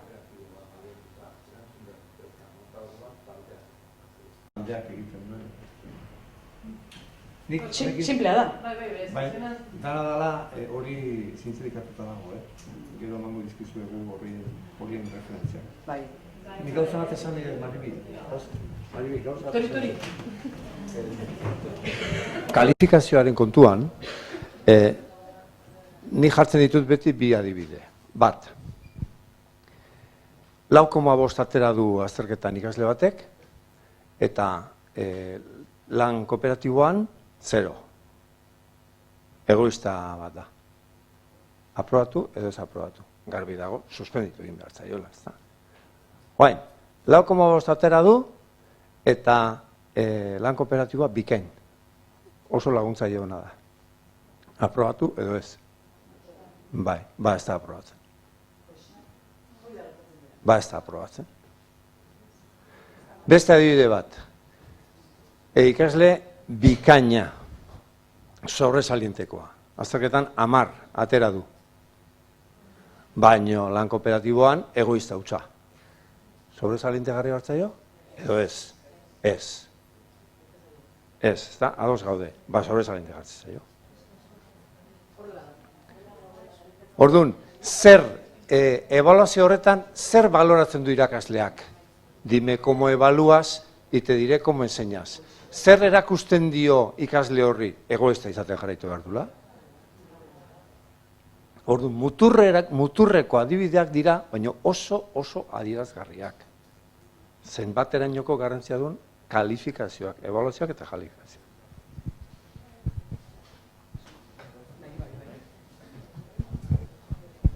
Aipamen txiki bat, permititzen baiazu, Maribi. Nik uste importantea dela, normalian gertatzen dena da, lan kooperatiboari ponderazio bat ematen zaiola. Eta esaten da, bueno, ikastetxe honetan 120 edo 130 importantzia pixua ematen dio lan kooperatiboari, eta edukilei, 100 ez dakizen bat esan, 70 adibidez. Oso importantea da, ikastetxe berdinean, irakasle guztiak ematea ponderazio berdinea. Eta are gehiago, ikasgela berdinean. Ezinezkoa baita, ikasgela batean baldin badaude, Maribik ematea 100% bat lan kooperatiboari eta ni bestea. Hoi izango litzateke, en fin. Eta bestaldetik, ez dakit zeinek galdetu duen, nola egiten diren azterketa kooperatiboak, nik uste eta aukera edukiko degula, zintzilikatzeko, toki famatu hortan, nahi etorri zai burura, Porriño izeneko herritik etorri zitzaigun irakasle bat, fisika eta kimikako, nahi burua beti juten zait bigarren hezkuntza, barkatuko ez du, baina horrek egiten zituen azterketa kooperatiboak, eta ondo esplikatzen zuen nola. Orduan, kokatuko bagenu, gaina, grabatu genuen eta jarriko dugu web horretan. Eduki kurrikularren puntu horretan, ari bagara ikasketa kooperatiboan talde lanean eta gero jotzea betiko ebaluaketa horrek ez daukalako erentziarik. Orduan, karo, zan gehagu, hori, ikasketa kooperatiboaren bitartez badagoen modu bat bebai, hildo beritik jarraitute, dimentsio horren ebaluak eta behiteko, azkenean. Eta Xabierrek esaten duen bezala, beti ikastetxe mailako erabakiak izan behar dira. Bai, hau da, edo maila oso batetarako, edo ziklo oso batetarako, edo ikastetxe osorako. Baina ezin dugu esan, nik ematen diet matematika eta nire arloan emango diot ez dakize porcentaia eta, bai, osea, ikastetxe mailan hartu behar dira erabaki horiek. Iristen gara, puntu honetara, prozesu baten ondorioz, eta ez lehenengo momento batean, bai. Gainera oso konbentzituta egon behar gara, nik uste dut hor gure buruan ere prozesu bat egon behar dira. Oso laburez, ni ustez heltzen ari gara, evaluazio mota, eta azkenean, karo, selektibitateak talde lana eskatuko du, ez du, eta azkenean da kurrikuluna, eta esaten ari zarete gauza hauek aurrera eramateko, nahi baduzue ikastetxe mailan zuzendaritza egon behar dela implikatuta, gorago bagoaz, badakizuen hortzu egon behar dien implikatuta. Eta orduan, ez dakin nire ustez, hor dago lagakoa baita ere, ez? Baina lehen esan dudana, nik konbentzituta nago, ikasleak, nahiz eta gero, norberak azterketa egin behar badu, ikusten duguna da, taldeka ikasten dutena ez aia astutzen. Ikasi dutelako modu zehaz batean. Hola ikasita duzuna, astu egiten zaizu. Beraz, azterketara iritsiko dira eta egingo dute azterketa baita ere. Gertatzen zaigu, lehen hezkuntzatik, igual pasatzen dira DBH-era, non ikasketa kooperatiboa egiten ez duten ikastetxe batean, ez dute inongo problemarik izaten. Zuka altzatu duzu? Bi gauzetxo bata, zuk eman dituzun adibidekin, nik adibidez oso garbi ikusi dut, nire erantzune eta guztiz bat horrekin. Baina niri gehien kostatzen zaitena da hor faltan sumatu duten adibide bat, hau da, ikasle batek saiakera guzti egiten donen elkarlanerako eta ikasteko eta hori dena, baina ez denen 4,5 ere iristen, gelditzen denen 2-3 baten segitan mingarri egiten da, baina, klaro, askotan edukitan oinarrituta da ebaluazio sistema, orduan ez da iritsi, orduan niri gertatu zait, esan behar izatea bida, hau dena jarrera dena zoragarri, baina ez da iristen. Eta hori bai dela egitan, nolabait, niri gehien kostatzen zaitena edo alde hortatik. Eta beste aldetik, leheno galitu nahi zalantzaiteko botatzeko gogoakin, eta aprobetxatzen dut, atzo azaldu ginu zenen dinamikak, egiturak deitzen dituzuen oik, eta hori dena. Oik adibidez, nik oso praktiko eta erabilgarri ikusi ditut, eta estruktura hori ere launak aixeri, bakoitzeri funtzioa, hori oso ingarri edo ikusi nun. Gaur ikusitako planteamentukin eta nola ditzen dioik, ebaluazio irizpide biltzen dituen errubrikak edo hori, gaur ikusten dut beste lan askoz sakonago bat daola, eta adibidez, idealki ikus nezake zuekin elkarlanen berritzegunekin ikastetxe bat sarlitekela proiektu baten hola zoragarri. Baino tutore kolgatu gixetorri ganok edo hau egitan aprobetxatu nahiko baginu, zer, horri ikusten dut nik? Erronka, bai, erronka. Lehen esan dut, ez gu normalean ikastetxekin lan egiten dugu, bai? Osea, lehen esan dudana, normalean atzota gaur egin duguna ez da ohiko praktika guretzat, bai? Normalean klaustro batetara goaz, edo ez bada klaustro osoa igual irakasle talde bat, bai? Beti ere, konpromiso izan da, saiatuko dutela zabaltzen, alik eta irakasle gehiago parte hartzen, bai? Zu, baldin bazara, kolgatua esan duzun bezala, bai? Igual iristen zara iraian zure ikastetxera eta esaten duzu, aizue. Eskau oso interesgarri iruditzen zait. Nik ez dut oso ondo kontrolatzen zenbat ikastetxe dauden Gipuzkoan, baina neun baino gehiago badaude. Osea, Gipuzkoan programa hau oso garatuta dago, oso zabalduta dago. Eta ez dugu inongo propagandarik egin, guk ez dugu propagandarik egin. Hasi ziren Lasarteko lankideak, eta hortik zabaldu da Gipuzkoa osora. Antolatzen ditugunean topaketak eta horrela, eskatu behar diogu unibertsitateari lokal bat, ze gure lokaletan hainbeste jende ez da sartzen. Osea, guk ez dugu inongo propagandarik egin. Jendeak praktikara eraman du, ikusi du funtzionatzen duela, eta hori da propaganda hoberena, bai? Programak berez erresten du praktikara eramatea. A eta B eremuak errez eramaten dira praktikara. Baina nor gelditzen bagara, arriskua handia dago. Eta da, gainetikan gelditzea, bai, ez sakontzea. Hau da, ze eremua da, benetan erronka potentea, bai? Eta baditugu ikastetxe desente, ja badara mazketela urte batzuk, eta hor gu geuk, ikusten dugu erronka urrengo ikasturtei begira, lagundu behar diegula ikastetxe hori urrengo pausua ematen. Ez bagara onera iristen, gelituko da, moda bat bezala. Orduan, irakasle bakar batek ikastetxe batean ezingo du, posible du, saiatu, baina beharko du konplizitate txiki bat. Aurtenik, adibidez, ikastetxe batean lan egin dut 5 irakaslekin bakarrik. Bai, eskatu egin zuten, 5 irakasle ziren, eta horiekin hasi gara. Zein da helburua, gero eta gehiago parte hartzea. Baina taldetxo batekin hasi gara, osea, posible da baita ere. Kaixo, ni bi galdera. Bata, eta igual gehiago DBH-en edo, baina koebaluazioa ematen denean, ze tresna ditu ere irakasleak jakiteko, jarraipen hori egiteko edo ez dezue apenas ezer esan, ez? Irakasleak, bai, edo behaketa egiteko, zer da, behaketa informalaren, hor nolabait rubrika batetik ateatzen da ondorio bat, talde batek bereko ebaluazioa egin du, inkluso, claro, zeldutasun puntua duten eta pentsate DBH-en ere sor daitezkela arazoak, ez? Igual, naita edo, horuntze esperientzia dezue horretan, eta nola aurregin, eta bigarrena honekin lotuta edo bestela bigarren saiorako, baina ez zueia datu batzuk adibidez diagnosian edo PISA-koa dela eta hori hola ibiltzen diren o hasi diren 4 edo 5 urtetik ikastetxeak emaitza hobeak ematen dituztela edo galdera, ez dakit, igual ez da zue edo? Printzipioz, irakasleak behatzen du ikasleen lana. Bai, atzo adibide oso polita jarri zuten, ez? Jose eta Jesus Mari. Claro, ikasleak taldeka ari badira eta ni balin banoan ere mailara eta azten baneiz izaketan zuzentzen, ez naiz izaketan enteratzen. Osea, egon behar gara, pendiente egon behar gara, aztertzen. Eta antzeman egin behar dugu berehala nor paso egiten du, nor ez duen parte hartzen, nor ez duen dela nahi egiten, bai? DBH-ko ikuspuntutik erantzungo dizut. Bai, eduki dugu mintegian, irakasleekin egiten dugu mintegietan berritzegunean, bai, koebaluazioko, esperientzia. Eta ez dizut esango mingarria, baina, izan da, koebaluazio egiten den garaian, gertatu zaiguna, edo zenbait ikastetxean gertatuena ondorengo hau izan da. Eman dezagun bakoitzak bere rolaren funtzionamentua baloratu egiten dula. Eta nik esaten den, koordinatzaile bezala, desente ondo, errubrika bat badago, ez da desente ondo, zerbait objektibizatu egiten dugu, ezta? Eta ni nire buruari jartzen diot, 2 edo 3 edo, bai? Eta besteak esaten dute, jo, eske Xabier, noa da una.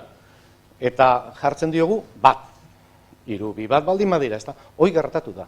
Eta gertatu da ondorengoa izan da, hoi jarri diatela 2, pues aquí te espero.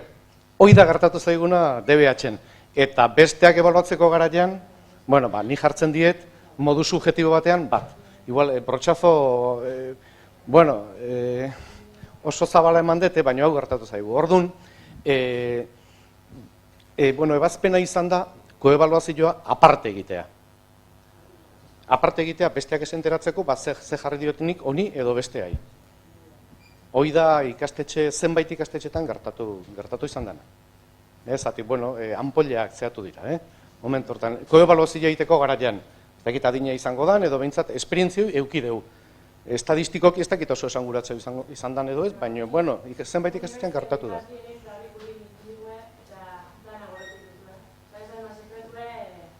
Ja. Gertatu da, bai, akit espero eta, bai, gero esan dezu Pisarena, ez dakit nik oso erantzun osatua daukaten horri buruz, esan dezaket, behintzat Ordiziko zonaldean, hobetu indiala emaitzak, baino ez Pisarekiko, baizik eta ebaluazio diagnostiarekiko.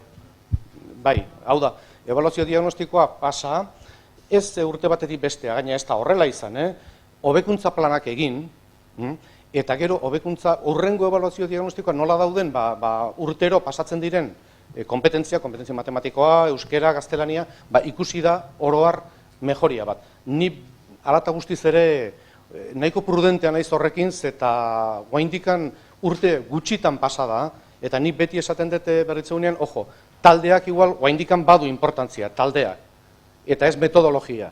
Nik uste, metodologia honen balioa visualizatuko dela, zenbait urte gehiago pasatzen dira. Orduan esan dezakegu behitu, metodologia hau dela eta kompetentzian hobetu indeu, con un grado de confianza del 95%. Seguru horregatik izan dela, adibidez.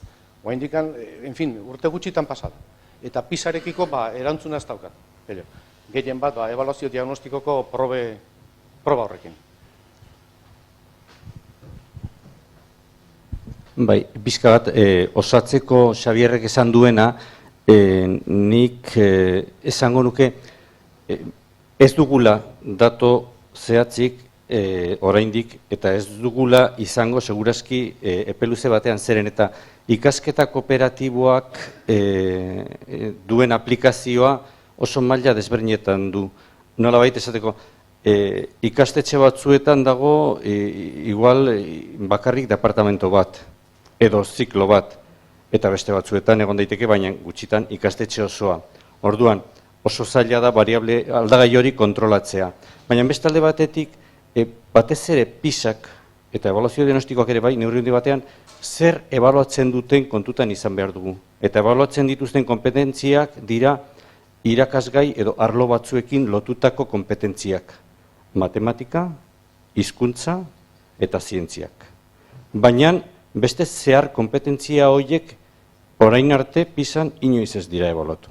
Eta ebaluazio diagnostikoan oraindik ere hasten eta orduan gehien lantzen diren hauek suposatzen dugu inzidentzia izan behar dutela besteetan, baina ez dago demostratuta empirikoki, estadistikoki.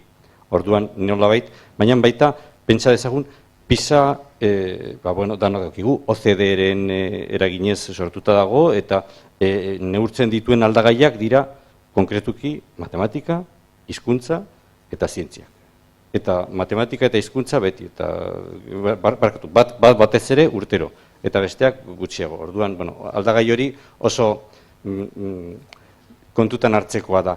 Nik beste gauza bat esango nuke, bai ikusten dugu honek posibilitatzen duela irakasle talde txiki batek lanean hasi nahi baldin badu, lanean hastea, eta orduan planteamendu koherente batzuk egitea, eta hori Jose Mari gero esplikatuko du, segurazki urrengo saioan, eta ez naiz orduan hortan gehiago sartuko, baina orduan hitz egiten dugunean ebaluazioko irizpidetaz Maribik esan duena, bai, orduan jarri beharko dugu adoz, departamento osoan, eta Xabierrek ere insistitu duena, edo ziklo osoan, edo talde horrekin gauden irakasle talde osoan. Bestela bai sortu ditzakegu ikasleengan eta familiengan nahasketa handia. Eta gutxi hitz egin da hemen, baina baita egiten da, edo komeni da egitea gurasoekin bilera bat hasieran, gelako lehenengo bileran, esplikatzeko. Honekin hasiko gera, hau egingo dugu, eta bueno, toki batzuetan gainera gurasoekin bileran ere horrelako teknika batzuk erabiltzen dira, horrelako dinamika batzuk ere bai, gurasoek experimentatzen dute eta konturatzen dira askoz gehiago hitz egiten dutela, parte hartzen dutela. Nolabait, nik esaten nuen filosofia bat dela, kultura bat sortzen duela, eta kultura horrek implikatzen du irakasleon bilerak egiteko modua, baita gurasoekin bilerak egiteko modua, eta orduan ikuspuntu holistiko horrekin ulertzen da hobeto, nire ustez. Bestela ere beti gelditzen da aukera egiteko solte batek, eta baina arriskua erretzeko eta gelditzeko desfondatuta. Bueno, justo gabiltzaia denborarekin, niri pasa zait, ez dakizue, igual zuentzat izan da peñazo bat, baina pentsatzen nuen gero praktika bat egiteko denbora izan genuen eta ez dingo dugu egin. Beste galderaren bat? Hau zena, Ela goaz, kafe hartzera. Errantzun atxeen eta Gero Jose Marirek izan da eta Jose Marireko dautzera. Marka, harritu naiz nola iritsi gean azterketan gaia. Derrepenten lan kooperatiboa, kooperatzen ikasi eta bapaten denak azterketa da zaiginen izketa.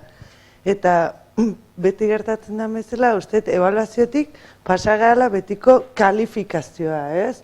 Eta horrek arduratzeko, nik egi esan, harritu naiz galde azterketa hitzekin, zen nik lan kooperatiboa indet helduekin, rubrikak ikusten zituzten esiten zuen, eta ez nago ados ikaslei rubrikak erakustekin, baina iten genduna zen, ez gehiatzen azterketa, lan kooperatiboa zeon, eta gero beraiek iten zuena zen, etxen, kuaderno bat, ez? Kuadernoa ze ikasi zuen egun hortan, edo astero, edo gaiek lantzen juten ginenez, gai horien inguruko hausnarketa bat, autoebaluazioa oso zai izaten da, edo bakoitzak hausnartzea ze ikasi don, eta orduan egiten zuen kuaderno bat. Eta gero irakasleka kuaderno guzti horiek zuzendu behar zituen. Lan izugarrie, baina horta iristentzea, ebaluatzea bere prozesu, ze bestela, betiko neroitzen geha, eta da kalifikazioa, zeinek esan digu, azken nota hoi izan behar dela azterketa naiz, eta prozesu guztina izan behar do. Eta horregaitik harritu naiz, eta badaude bide, esan dezuna, azterketa kooperatiboa, edo norbeak gero etxen, hausnartzea bere prozesu guzti hortaz, ez? Ados nago zurekin, baina ez dugu ahaztu behar, kalifikazio bat jarri behar dugula. Oinarrizko hezkuntzan, LHBH-en, azkenean, irakasleok, kalifikazio bat jarri behar dugula. Bai. Horregatik galdetu dutenean, ea kalifikazioan ze pisua zegoen, bai, kasketa kooperatiboak nik horretik aldatu dute galdera, bai, ze pisua izan behar duen azterketa. Errealitate bat da, azterketak ezarrita daude. Behintzat, lehen hezkuntzan bigarren ziklotik aurrera eta DBH-en, por supuesto, bai. Hor denok daukagu aitzakia gero batxillerrera dijoazte, gero selektibidadea, eta bar. Hori errealitate bat da, bai? Eta horregatik ateatzen dugu gaia, ze konbenigarriena da, kalifikazio hortan talde lanak pisu bat izatea. Nik ez dut esaten azterketak egon behar dutela, ojo,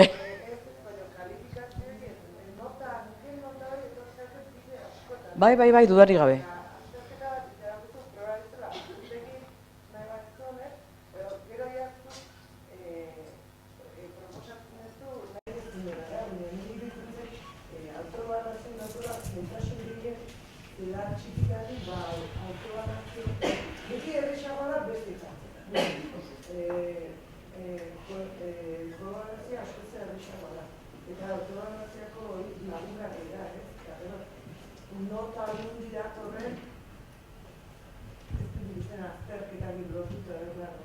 Bueno, baina errealitatean, normalean hori gertatzen da. Hori da errealitate bat.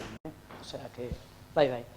Bueno, nik uste dut ja pasa egin garela, ez dakiten ere lankideren batek zerbait esan nahi duen, ez? A ber, dira 11:25. 15 minutu, mesedez puntualak izango gara gero puntual bukatzeko. Mila esker. Zuri.